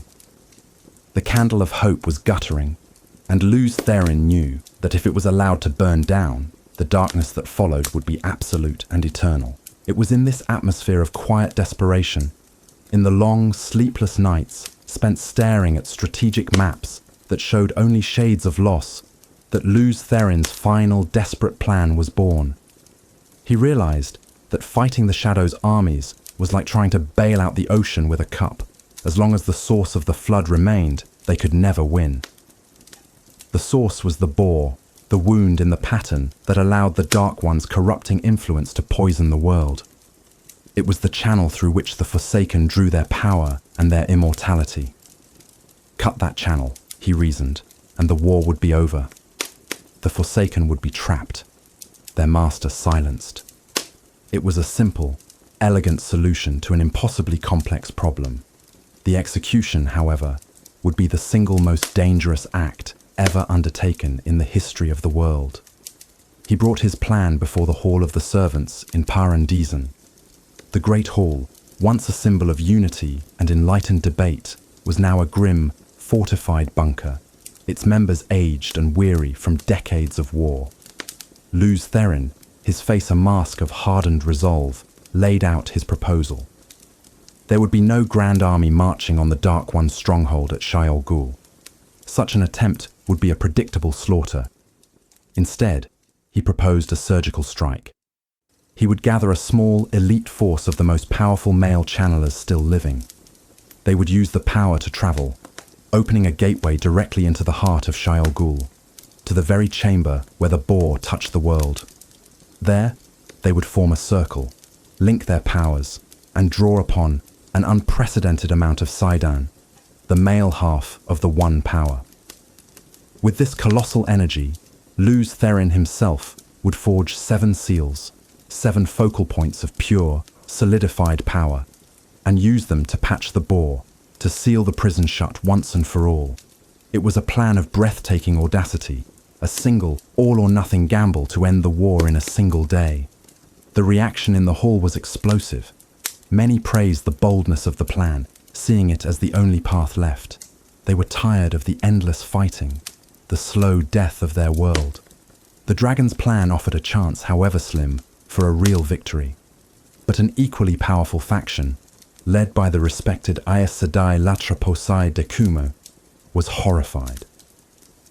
Latraposai was a woman of immense wisdom and was gifted with a sliver of the talent of foretelling. She and the channelers loyal to her had been having disturbing visions, fragmented and cloudy, but all pointing to a single, terrible warning. The visions showed Sidin, the male half of the power, turning black and oily. They heard screams of madness and saw visions of men who wielded the power, turning on their own families, their minds shattered. They believed that the Dark One's proximity to the boar had fundamentally corrupted the male half of the true source in that location. To draw upon so much Sidin, so close to the source of that corruption, was to invite a catastrophe of a kind they could not even imagine. Latraposai stood before the hall and offered a counter-proposal. Her faction had been secretly working on a different solution, one that did not rely on a direct assault. They had access to two of the most powerful sangreal ever created, colossal statues of a man and a woman that could amplify a channeler's power to a godlike degree. Her plan was to use these sangreal from a safe distance with a linked circle of the strongest male and female Aes Sedai working together to slowly and carefully construct a filter over the boar rather than a seal. It would be a slower, more delicate process, one that might take years to complete, but she argued that it was safer, that it avoided the direct risks to Sidin that her foretellings warned of. The debate that followed was the most bitter and divisive in the history of the Aes Sedai. It shattered the remaining unity of the light. Lews Therin's faction accused Latraposai of cowardice, of advocating for a slow, lingering death, while his plan offered a chance for a swift cure. They argued that they had no more years to spare, that the world was dying now, and that the risks of inaction were far greater than the risks of his plan. Latraposai's faction accused Lews Therin of arrogance and recklessness, of being blinded by his desire for a glorious victory and ignoring the clear warnings of the power itself. They called his plan a suicidal folly that would trade one form of destruction for another. The arguments raged for days. Friend turned against friend, colleague against colleague. The pressure on Lews Therin was immense. He was being asked to gamble the fate of the world on his own judgment against the counsel of many he respected. In the end, Lews Therin Telamon made the decision that would define his legacy. He looked at the casualty reports, at the maps of the ever-expanding blight, at the faces of the desperate soldiers, and he could not bring himself to condemn them to more years of this grinding horror. He believed Latraposai's plan was too slow, too uncertain. He had to act now. As the Dragon, the supreme commander of the Light's military forces, he had the authority to act without the Hall's consensus. He stood before the fractured assembly and made his declaration. He would proceed with his plan. He called for volunteers, for any male Aes Sedai who would stand with him in a final assault on the Shadow's heart. He was met with a roar of approval from his supporters, and a stunned, horrified silence from Latraposai and her followers. In that moment, the Aes Sedai broke. The ancient symbol of unity became a lie. Latraposai and her faction withdrew their support, refusing to take any part in what they saw as a blasphemous act. The forces of the light were now divided, on the very eve of their most important battle. Lews Therin did not wait. He knew that any delay would give the Forsaken time to learn of his plan and prepare. He immediately began to gather his forces. The call went out through secret channels, and the response was immediate. From across the world, the most powerful male channelers who remained loyal to him made their way to a secret rendezvous point. There were 113 of them in total. They were not a random collection of soldiers. They were the elite of the elite, the hardened veterans of 100 battles, the dragon's most trusted generals and his closest friends. They would be remembered in the fragmented histories of the future as the 100 Companions. They were men like Jahar Narishma, whose tactical mind had saved the light from defeat more times than anyone could count. They were men who had stood with Lews Therin on the blood-soaked fields of Mijin, who had held the walls of Mar Esor against Samael's legions. who had seen the worst horrors the war had to offer and had not flinched. They knew the risks. They had heard the arguments in the hall, the warnings of Latra Posai. But their faith in the dragon was absolute. If Lews Therin said this was the only way, then it was the only way. They made their final preparations, some sending quiet messages to their families, others simply meditating, preparing their minds for the unimaginable strain to come. The day of the assault arrived, a grey, sombre morning that seemed to reflect the mood of the world. Lews Therin stood before his companions. He looked into their faces, saw the grim determination, the fear, the unwavering loyalty. He felt a surge of pride and a terrible, crushing weight of responsibility. These men were trusting him with their lives and with the fate of everything. There was no grand speech. There was no time for it. He simply met their eyes, gave a single sharp nod, and began to channel. With the combined strength of his most powerful companions, he wove a gateway. But this was no ordinary gateway, a simple, shimmering portal for travel. This was an act of war. The gateway he opened was immense, a gaping hole in reality a mile wide, and it did not open to a safe location. It opened directly into the skies above Shayol Ghul. The effect was instantaneous and catastrophic for the shadow. One moment, the valley of Shayol Ghul was the secure heart of a dark empire. The next, the sky was torn open, and from the tear descended the dragon and his 113 companions, wreathed in the blinding white light of Sidon. They were a surprise attack on a scale the shadow could not have conceived. Lews Therin had brought the war to the Dark One's very doorstep. But the shadow's response was just as swift. Shayol Ghul was not defended by ordinary guards. It was a fortress crewed by the stuff of nightmares. A deep, resonant horn blast echoed through the twisted valley, a sound of pure malevolence.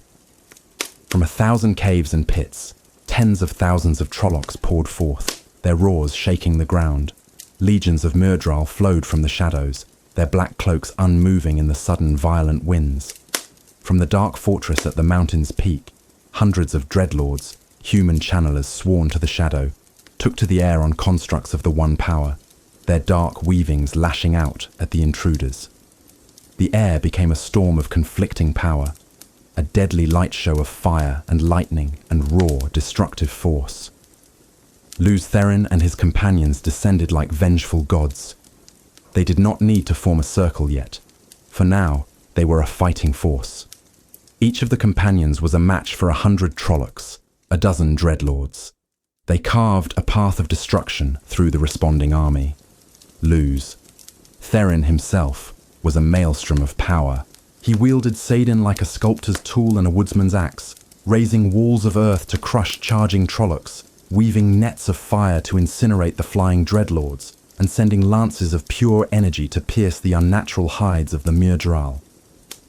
They fought their way down from the sky, a small island of incandescent light in an ocean of darkness.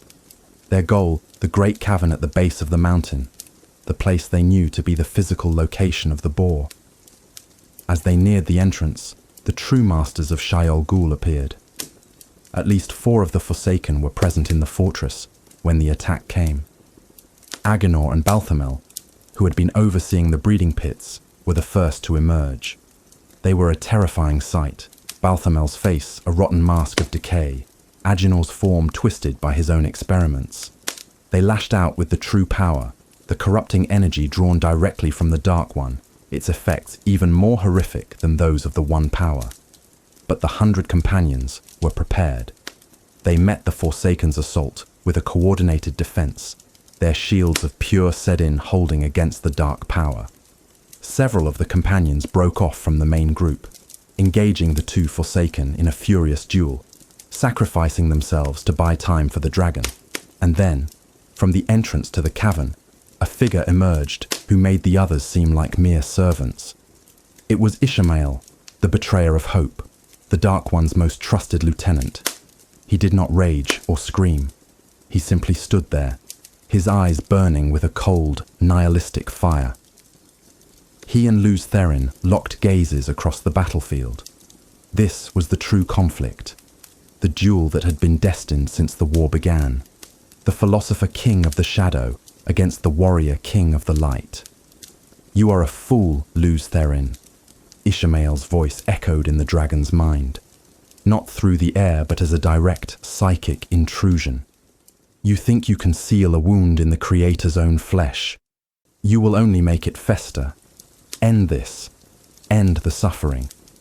Let the wheel break. Let there finally be peace." "There is no peace in the abyss you serve," Lews Therin projected back, his own will a solid wall against Ishmael's. "Only nothingness. We fight for life, for the chance to be reborn, to love and to build again." The philosophical debate was punctuated by cataclysmic violence. The two most powerful channelers of the age unleashed their full might. The ground between them liquefied, turning to molten rock. The air crackled and turned to plasma. Ishmael wielded the true power, a torrent of black energy that seemed to consume the very light around it. Lews Therin met it with a torrent of pure Sidon, a blinding white sun of creation. Their powers clashed, and the entire mountain of Sheol Ghul trembled. While this epic duel raged, the rest of the 100 companions had achieved their objective. They had reached the entrance to the great cavern and had formed a defensive circle around it, their backs to the center, facing the endless tide of shadow spawn. They created a dome of impenetrable force, a sanctuary of light in the heart of the darkness. Inside this dome, Lews Therin and a core group of his most powerful lieutenants prepared for the final act. The dragon broke off his duel with Ishmael, leaving his friends to hold back the Forsaken, and turned his full attention to the boar. It was not a physical hole.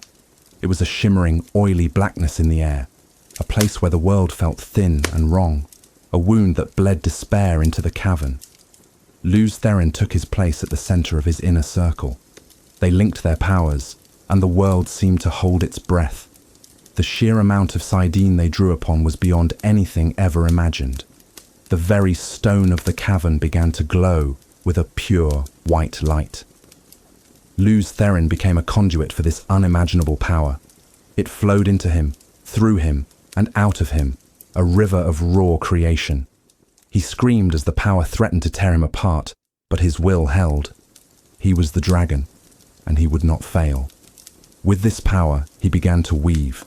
He pulled at the very fabric of the pattern, drawing threads of earth, fire, air, water, and spirit, and began to shape them. One by one, he forged the 7 seals. They appeared in the air before him, 7 small disc-like objects made of an unbreakable milky white substance, each bearing the ancient symbol of the Aes Sedai. They pulsed with a power that made the mountain hum. Outside the dome, his companions were dying. The full might of the shadow was now concentrated on their position. Ishmael, Demandred, who had now arrived, and the other Forsaken were hammering at their shield. Cracks were beginning to appear. Men screamed as dark lances of the true power broke through and struck them down. But they held. They knew what was at stake. They bought their dragon the seconds he needed, paying for each one with their lives. With a final deafening roar of pure effort, Lews Therin thrust his will forward. The 7 seals shot from his hands, flying through the air like meteors of light, and slammed into the oily blackness of the boar. For a moment, there was a profound, absolute silence. The roar of battle, the screams, the explosions, everything stopped. A wave of pure, clean energy washed out from the cavern, a feeling of rightness, of a wound being closed. Across the world, every person, from the soldier on the front line to the child hiding in a cellar, felt a sudden, inexplicable lifting of a great weight from their soul. The Dark One's prison was sealed. The Forsaken, who were not at Sheol Ghul, suddenly felt their connection to their master snap shut, their access to the true power gone. The war, in that single instant, was over. But the silence was broken by a final cosmic scream of rage from the Dark One. In the last microsecond before his prison was fully sealed, he unleashed a final spiteful counterstroke. It was not an explosion of fire or force. It was a wave of pure, black, corrupting evil. And he aimed it not at the world, but at his enemy's greatest weapon, Saidin itself. The male half of the One Power, being channeled in such immense quantities at the very focal point of the Dark One's being, was irrevocably tainted. A greasy, black filth spread backwards from the sealed bore, instantly corrupting the river of power that Lews Therin and his companions were wielding. For the 68 surviving men of the 100 companions, the effect was instantaneous and absolute. One moment, they were holding the pure, clean flame of creation. The next, that flame was transformed into a torrent of greasy, foul-smelling madness. The taint flooded their minds. They saw visions of horror, heard the whispers of the Dark One directly in their skulls, felt a paranoia so intense that they saw their closest friends as monstrous enemies. Their minds shattered like glass. They began screaming, clawing at their own faces, their sanity annihilated in a single terrible moment. Some of them turned their power on the enemy, others on each other, others simply on the stone of the cavern, unleashing blasts of crazed, destructive energy without aim or reason. Lews Therin, the strongest of them all, held on to his sanity for a few moments longer. He saw what had happened. He saw his friends, his loyal companions, transformed into raving, murderous lunatics. The victory had turned to ash in his mouth. Latraposai had been right. In his arrogance, he had saved the world only to unleash a new and terrible plague upon it. With the last vestiges of his control, he grabbed the few dazed survivors he could reach and wove a gateway, fleeing the horror of Shayol Ghul, leaving behind a scene of carnage and madness. The sealing of the bore was a success. The war of power was won.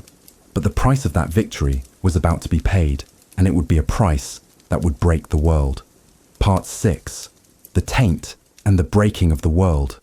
The victory was a shard of glass in the throat of the world. In the heart of Shayol Ghul, the Dark One's prison was sealed, and the war of power was, in a single, silent moment, over. A wave of profound relief washed over creation. A collective unconscious sigh from every living thing as a great and terrible weight was lifted. But in that same moment, a new weight, a new and more insidious horror was laid upon the world.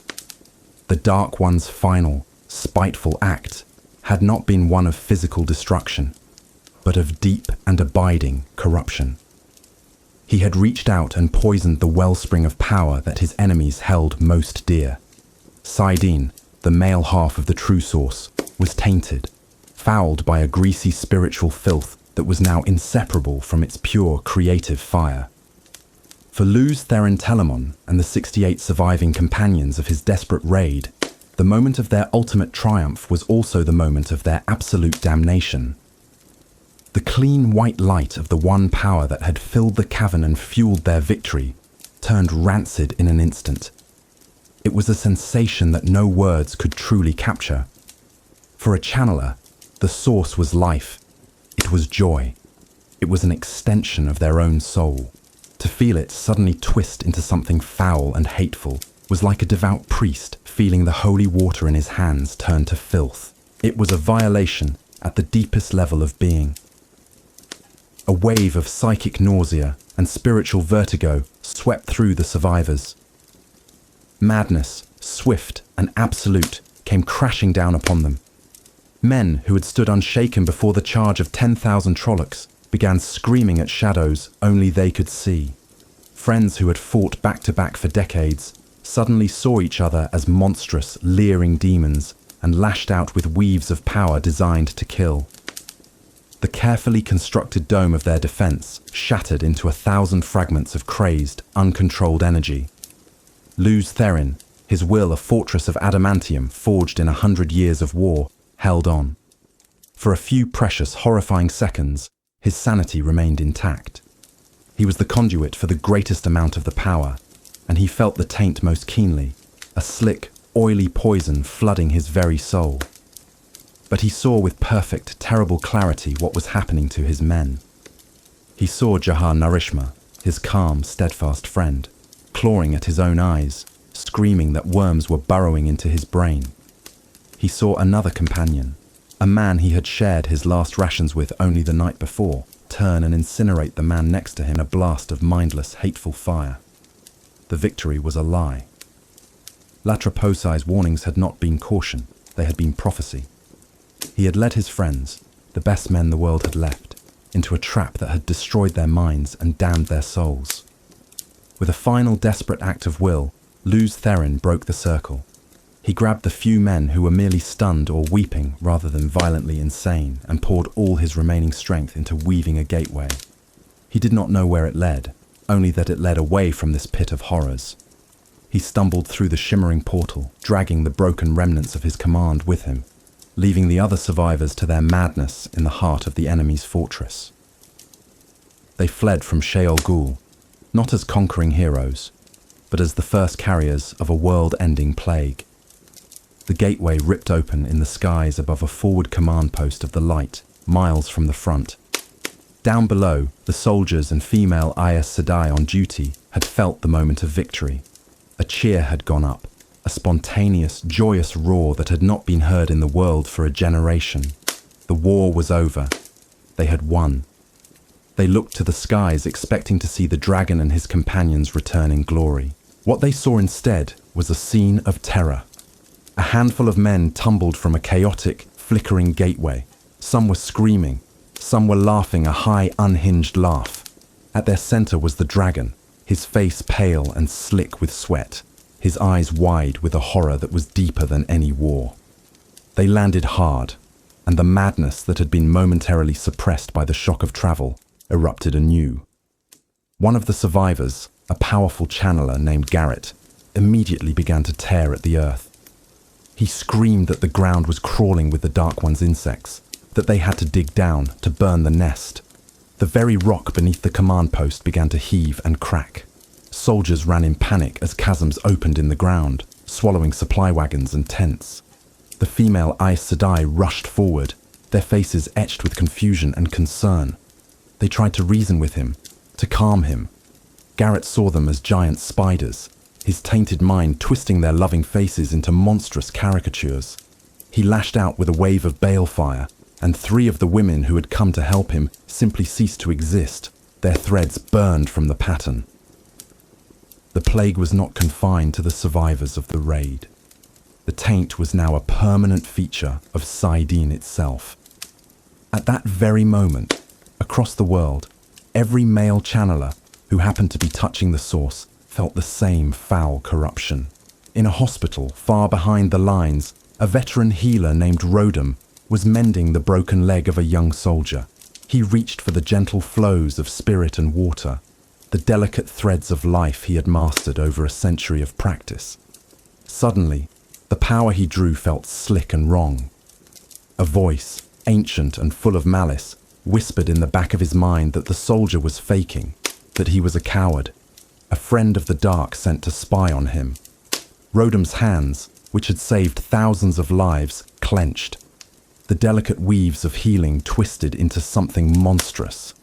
Instead of knitting bone, they began to dissolve it. The young soldier screamed as his leg turned to a liquid pulp. The madness consumed Rodham entirely.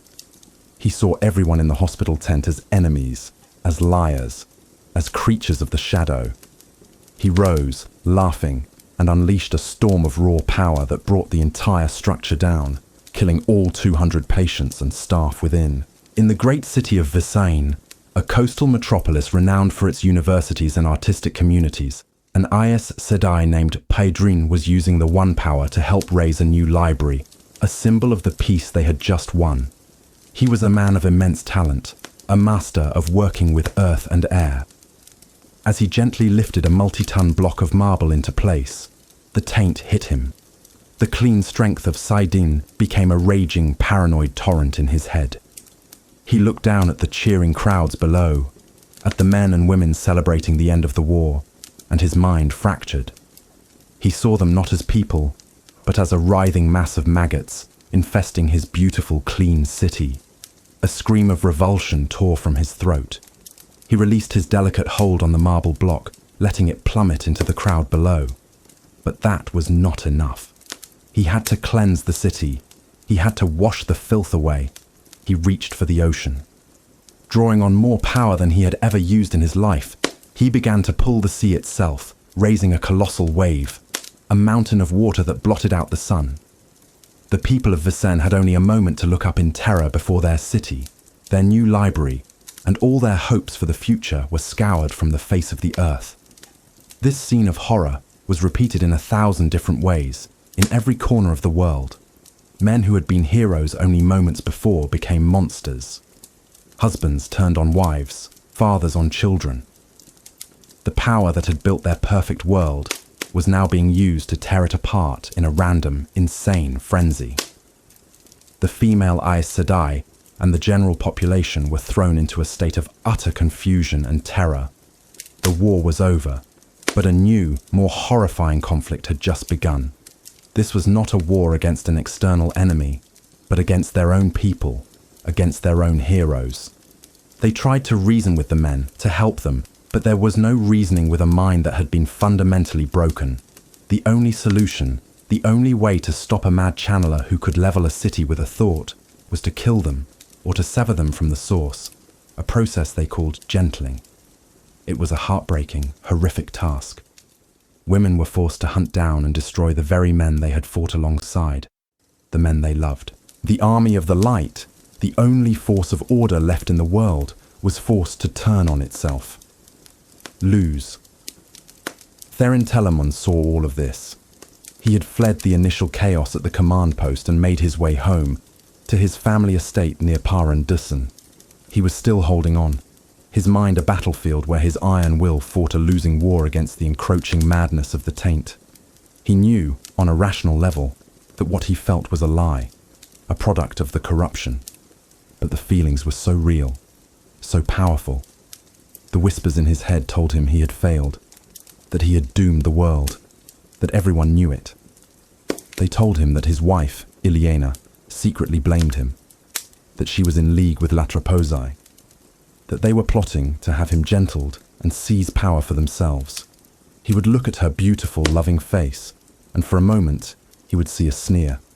He would hear her words of comfort, and his tainted mind would twist them into accusations. He secluded himself, trying to fight it, trying to think his way through the madness, but he could not shut out the world. News reports, carried on flows of the one power, brought him an endless stream of horrors. He saw Pedrin drown Vicenne. He heard of Rodham's massacre at the hospital. He learned that of the 68 men who had survived Shayol Ghul, all but a handful were now dead, most having killed themselves or been killed after causing unimaginable destruction. The weight of it all, the guilt, the grief, and the ever-present oily sickness of the taint was too much. His mind, the most brilliant mind of his age, began to crack under the strain. Ileana, his beloved wife, refused to abandon him. She saw his torment, though she could not understand its source. She knew only that the hero she loved had returned from his final battle a broken man. She tried to reach him, to comfort him, to remind him of the love they shared, of the family they had built. She would sit with him for hours, speaking softly, her presence a beacon of love and sanity in his darkening world. But to his sickened mind, her love was a weapon. The whispers told him it was a trick. She soothes you to lower your guard, the voices hissed. Look at her eyes. She pities you. She thinks you are weak. She will betray you to your enemies. The final break came on a day when the sun was shining. A day that should have been a celebration of the new, hard-won peace. Ileana came to him with their children.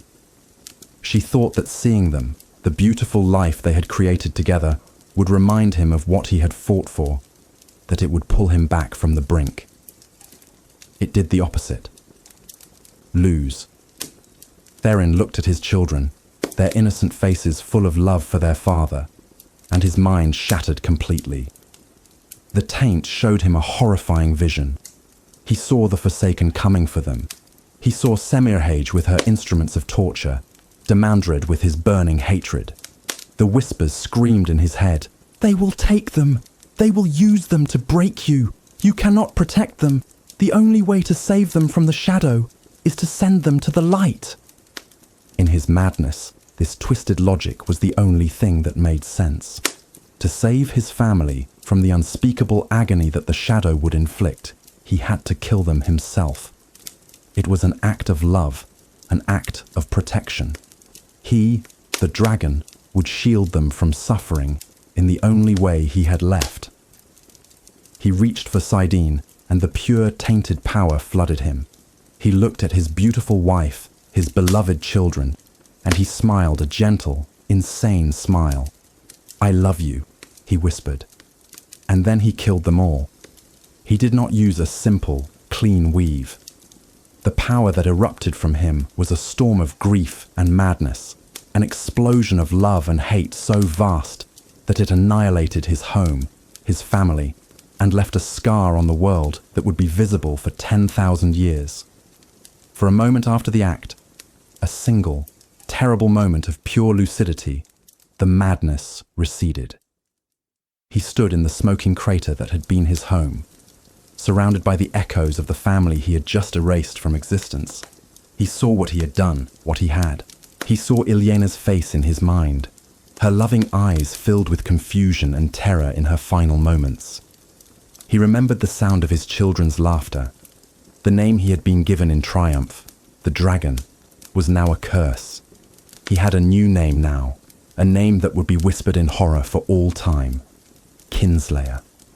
The grief that washed over him was a force more powerful than the One Power, an ocean of pain so deep that it should have destroyed him on the spot. He fell to his knees and screamed, a raw, animal sound of a soul that had been utterly and irrevocably broken. His personal apocalypse was the epicenter of a global one.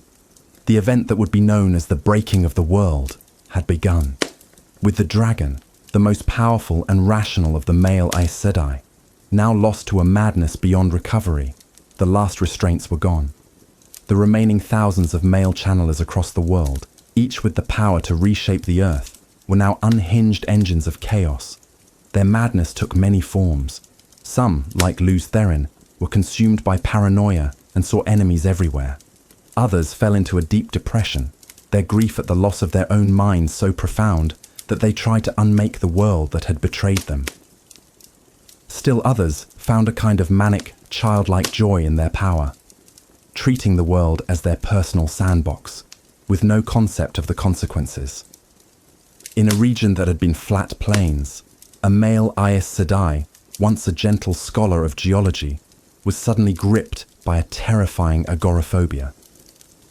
The open spaces terrified him. He needed to be surrounded, to be enclosed. He began to pull the earth upwards, raising a colossal, jagged line of mountains that scraped the sky, a barrier to shut out the horrifying emptiness.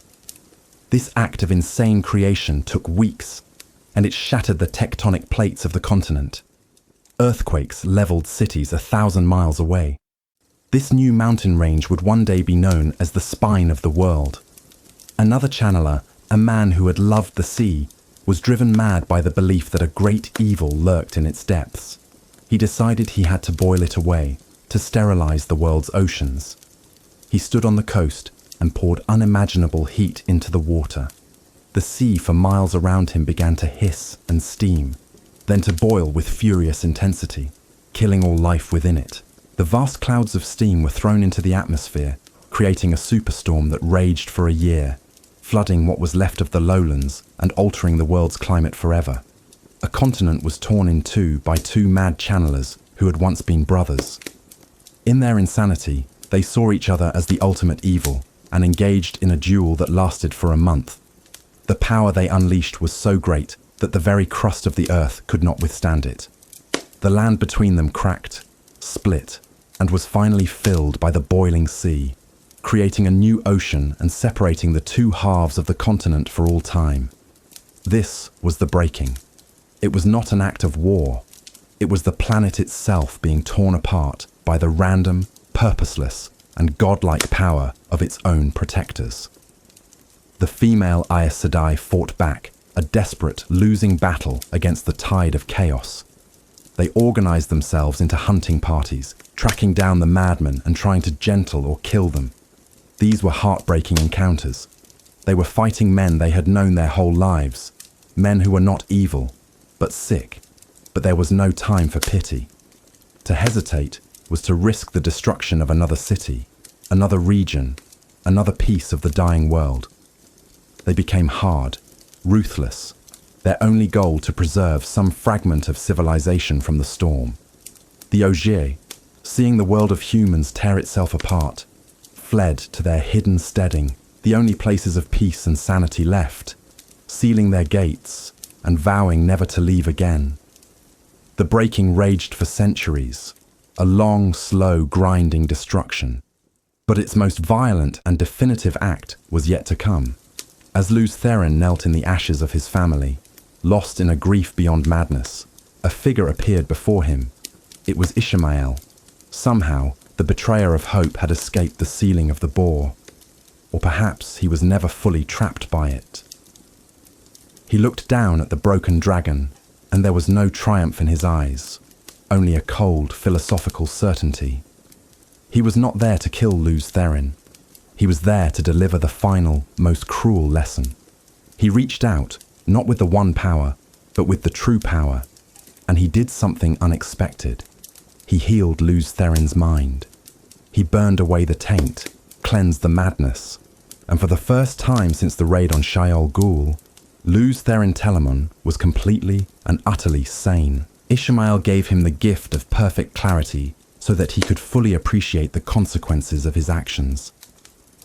"Look, dragon," Ishmael whispered, his voice calm and reasonable. "Look at what your hope has wrought. I offered the world a clean and final end.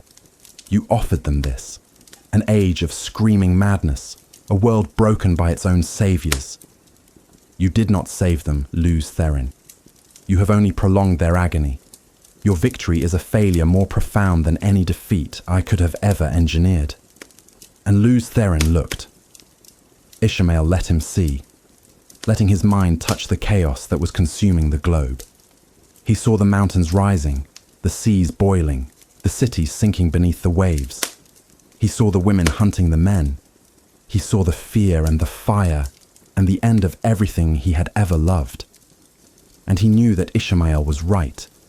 His pride, his refusal to listen to Latraposai, his desperate gamble, had destroyed the world far more completely than the shadow ever could have. The grief and the guilt were more than any single soul could bear. He turned his eyes, now clear and sane, to Ishmael.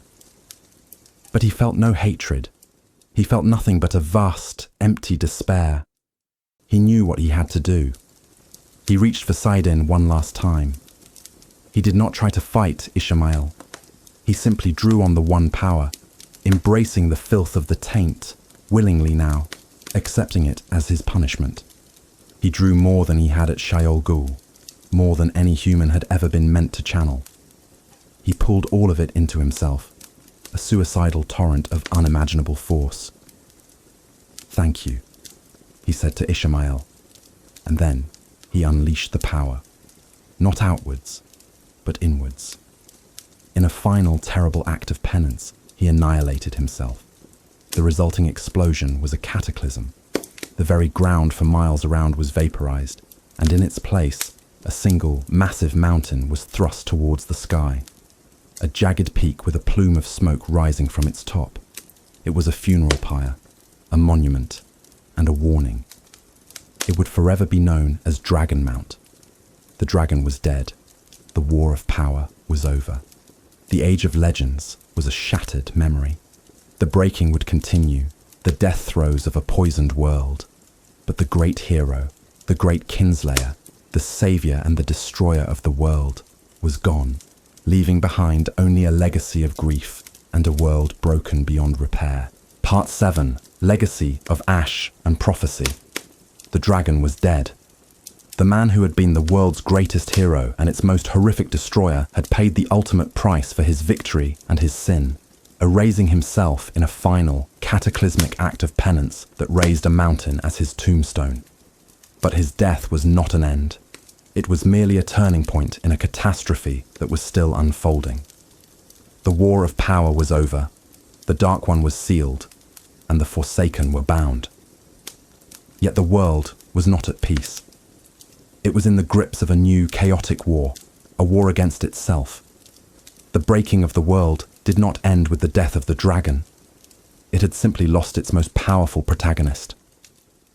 The legacy of Lews Therin Telamon's final desperate act was not the peace he had sought, but a long, agonizing age of screaming chaos that would grind the glorious civilization of the Age of Legends into dust and forge a new, harder and more fearful world from its ashes. This was the long twilight that followed the war, an era of endings and beginnings, where the memory of a perfect past would curdle into myth, and the seeds of a terrifying future would be sown in the broken soil of the present. The centuries that followed the dragon's death were a blur of unending destruction. The world had lost its mind. While Lews Therin had been the most powerful of the male Aes Sedai, he was but one of thousands. All across the globe, these men, the heroes and protectors of their age, were now living engines of chaos. Their madness was not uniform. It was a deeply personal affliction, the taint on Sidon twisting each man's psyche in a unique and terrible way. A man who had been a great artist might become obsessed with carving his grief into the very face of a continent, his weaves of the one power gouging canyons where cities once stood. A man who had been a loving father might, in his paranoia, create an impenetrable fortress of solid air around his home, a tomb for him and the terrified family trapped within. They were not evil, not in the way the Forsaken had been. They were sick, their minds poisoned, their immense power untethered from reason or morality. They were like gods in the bodies of broken children, flailing with the power of creation and causing only destruction. In this world of fire and madness, the only coherent force for order that remained was the female Aes Sedai. They had watched in horror as their brothers, husbands and friends were transformed into monsters. Their grief was profound, but they had no time to mourn. They were the world's only hope for survival. Led by the remnants of the Hall of the Servants, including a hardened and heartbroken Latraposai Decume, they began the grim, necessary task that would consume them for generations. They became hunters. Their mission was to find every last male channeler and stop him by any means necessary. It was the most heartbreaking task imaginable. These women, who had been trained as healers, diplomats, and researchers, were forced to become soldiers and executioners, hunting the very men they had once fought beside. The process was slow, bloody, and soul-crushing. A report would come in of a new mountain range appearing where none had been before, or of a river that had suddenly begun to run backwards, its waters boiling. A team of female Aes Sedai would be dispatched. They would track the source of the disturbance for weeks, travelling across a shattered landscape that was barely recognisable. They would find their target, often a man they had known personally, sitting amidst the devastation he had wrought, perhaps weeping, perhaps laughing, perhaps talking to people who were not there. The confrontations were always tragic. They would first attempt to reason with him, to reach the man they remembered beneath the madness. But it was almost always useless. The taint was not a belief that could be argued with. It was a fundamental corruption of the soul. When reason failed, they were left with two terrible choices: to kill him, or to sever him from the source. Severing, a process they called gentling when performed on a man, was an act of pure will and power. A group of women would link their powers and weave a flow of spirit that acted like a blade, slicing the man off from his ability to touch Sidene. To the man, the experience was devastating. The one power was a part of him, a constant, warm river of life flowing in the back of his mind. To have that connection suddenly and violently cut was to have a part of his soul ripped out. Most men who were gentled did not survive for long. They would lose the will to live, the joy draining out of the world, leaving behind only a grey, empty husk. They would often refuse to eat or drink, simply wasting away until their hearts gave out. It was seen by some as a more merciful act than killing, but many of the men who were gentled would have preferred a quick death. The Aes Sedai themselves were scarred by these acts. Each gentling was a fresh trauma, a reminder of the terrible price of the dragon's victory. For centuries, this was the state of the world, a slow, agonizing cleansing. The breaking gradually wound down, not with a sudden peace, but with the slow, sputtering exhaustion of a great fire running out of fuel.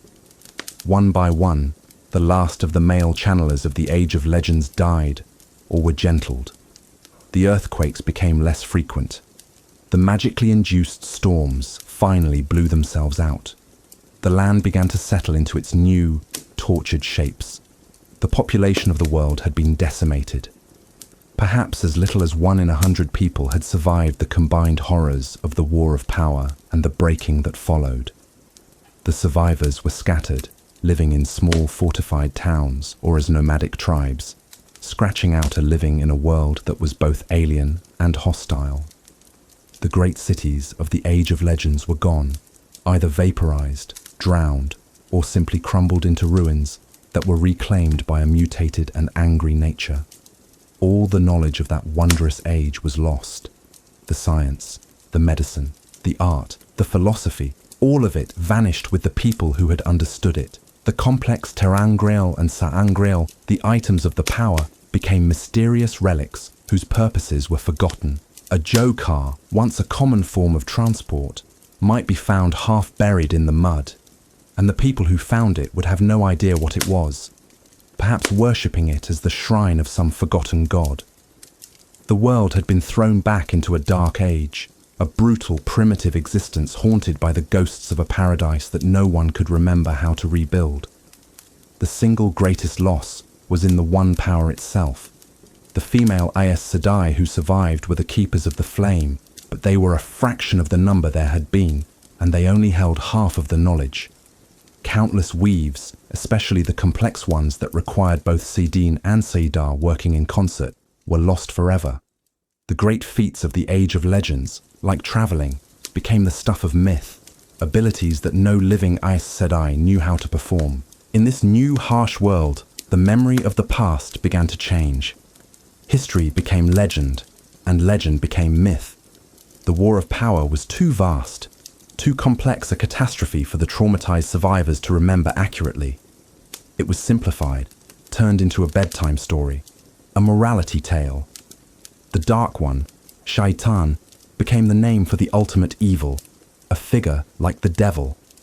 The 13 Forsaken, once real men and women with complex histories and motivations, were transformed into his demonic generals, their names becoming curses and bywords for specific evils. Lanfear became the name of a demoness who visited men in their dreams to steal their souls. Samael became a fire demon who burned the crops. Agenor became the twisted creator of monsters that lurked in the dark woods. Their humanity was forgotten, their identities erased, leaving only the archetypes of their wickedness behind. They were not remembered as people who had chosen evil, but as evil itself, a convenient way for a new world to explain the lingering darkness it felt in its heart. The greatest transformation in memory was that of Lews Therin Telamon himself. The man who had led the forces of the light, who had saved the world by sealing the boar, was not remembered as a hero. The victory was forgotten, completely overshadowed by the horror that came after. The stories that survived, passed down through 1,000 generations, remembered only the end of his tale. They remembered the madness, the murder of his own family, and the breaking of the world that his actions had unleashed. He was remembered not as the dragon, the champion of the light, but as the kinslayer. His name became a curse, a warning against pride and arrogance. Dragonmount, the great mountain created by his death, stood on the horizon as a constant, smoking reminder of his sin. The world he had saved hated him for it. And what of the Forsaken themselves? They were not dead. They were trapped, sealed outside of time and the pattern along with their master. The common belief in the New Age was that they were held in a state of suspended animation, a dreamless sleep from which they would never wake. For most of them, this was true. They were held in stasis, unaware of the passage of millennia, their last memory the chaos of the dragon's raid on Shayol Ghul. But one of them was different. Ishmael, the betrayer of hope, had been caught at the very edge of the seal's effect. His binding was not as perfect as the others. The turning of the wheel, the great cosmic loom, would occasionally spin him out into the world for a time, a brief period of freedom that could last for 40 or 100 years before the pull of the seal drew him back. Over the next 3,000 years, Ishmael would appear in the world again and again, a shadowy puppet master working to keep the flame of the shadow alive. He would take on new names, like Baalzamon, Lord of the Grave. He would whisper in the ears of ambitious kings, start wars between rising nations, and found cults of dark friends, all in an effort to weaken the world, to soften it up for the day when the seals on his master's prison would inevitably fail. He was a recurring nightmare, a ghost of the age of legends who refused to let the world forget its capacity for evil. As the world slowly began to heal, the female Aes Sedai realized they needed to change.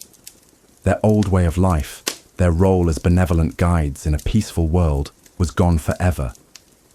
In this new savage age, they were the sole possessors of a power that could make them queens or gods, a power that the common people both revered and deeply feared. They knew that the memory of the male channeler's madness had created a deep and abiding distrust of anyone who could wield the one power. If they were to guide the world back towards civilization, they needed to regain that trust. They needed to show the world that they could be trusted, that their power was bound by law and morality. And so, on an island in a great river that had been created during the breaking, they began to build a new city, Tar Valon. And at the heart of that city, they raised a great gleaming tower of white stone that would be their new home, their new center of power, the White Tower. The founding of the White Tower was the true beginning of the new age. It was a statement. It declared that the Aes Sedai were not scattered remnants of a forgotten age, but a unified, organized force for the future. With the founding of the tower came a radical restructuring of their own society. They swore 3 oaths, binding themselves on a magical oath rod that made the vows unbreakable. The first oath was to speak no word that is not true. This was a direct response to the paranoia of the age. In a world where lies and deception had nearly destroyed them, they bound themselves to truth, hoping to become beacons of reliability. It did not, however, prevent them from being masters of misdirection and carefully worded statements that were technically true but intentionally misleading. The second oath was to make no weapon for one man to kill another. This was a vow born of deep regret for the horrors of the war of power, a rejection of their role in creating the terrible weapons that had laid the world to waste.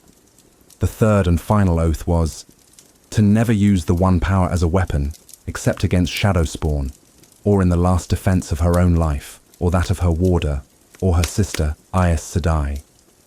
This was the most important oath of all, a promise to the world that they would never again use their godlike power to dominate or destroy humanity. They were chaining themselves, placing limits on their own power in a desperate bid to appear safe. Within the tower, they organized themselves into ages, 7 distinct factions, each represented by a color, each with a different philosophy and purpose. The Blue Aja dedicated themselves to righteous causes and justice. The Green Aja, the Battle Aja, prepared themselves for the eventual return of the Shadow. The Yellow Aja focused on the talent of healing, preserving what little knowledge remained. The Grey Aja became diplomats and mediators, seeking to maintain peace between the new, squabbling nations of men. The Brown Aja became scholars and librarians, dedicated to finding and preserving the lost knowledge of the past. The White Aja pursued logic and philosophy, detached from the world's mundane affairs. And finally, there was the Red Aja. Their purpose was a direct and terrible legacy of the breaking. They dedicated themselves to finding every man in the world who was born with the ability to channel Saidin. Because the taint was still there, any man who channeled, even for a moment, was doomed to go mad and become a monster. The Red Aja took on the grim task of hunting these men down and gentling them before they could harm anyone, continuing the sad work that had begun at the end of the war. They became feared and reviled, but they saw their work as a sacred, necessary duty to protect the world from a repeat of the breaking. For 3,000 years, this new world took shape. New nations rose and fell. Great kings and queens carved out empires. Wars were fought, and peace was won. And through it all, the White Tower stood, a symbol of stability, its Aes Sedai advisors whispering in the ears of rulers, guiding the path of history, always working to suppress any large-scale chaos, always hunting for the men cursed with the spark of madness. The memory of the Age of Legends faded almost completely, its wonders now just impossible stories. The world forgot the true nature of the Forsaken, and it forgot the true heroism of the man it called the Kinslayer. But not everything was forgotten. Amidst the chaos of the breaking, a new set of prophecies had been spoken, fragments of foretelling that were written down and preserved by the Brown Arger in the libraries of the White Tower. These were the prophecies of the dragon. They spoke of a future day, a time when the Dark One's prison would weaken, when the 7 seals forged by Lews Therin would begin to crack. They foretold that the shadow would fall upon the world once more, and that the Forsaken would be freed from their long sleep to command its armies. And they said that in the world's greatest hour of need, the soul of the dragon himself would be spun out by the wheel of time, reborn into the body of a new man. He would be born again to fight the shadow, to face the Dark One, to save the world one last time. This prophecy became the central, terrifying paradox of the New Age. The world knew that one day it would need its savior to return, but it also knew that the savior was the dragon, the Kinslayer, the man who had broken the world. His return would mean the return of a man who could channel the tainted, madness-inducing male half of the One Power. He would be, by his very nature, a walking apocalypse, a man doomed to go mad and destroy everything he sought to protect. And so, the world waited. It waited in hope of its salvation and in terror of its savior. The nations of the world, the children of the breaking, looked up at Dragonmount and wondered, would the dragon reborn be a hero or a monster? Would his coming herald the final victory of the light, or a new and even more terrible breaking of the world? The legacy of the War of Power was this. It had ended the Age of Wonders and begun an age of fear, an age defined by the agonizing wait for the return of the man they both needed and dreaded above all else. The story of Lews Therin Telamon was over, but the echo of his soul was just waiting to begin again.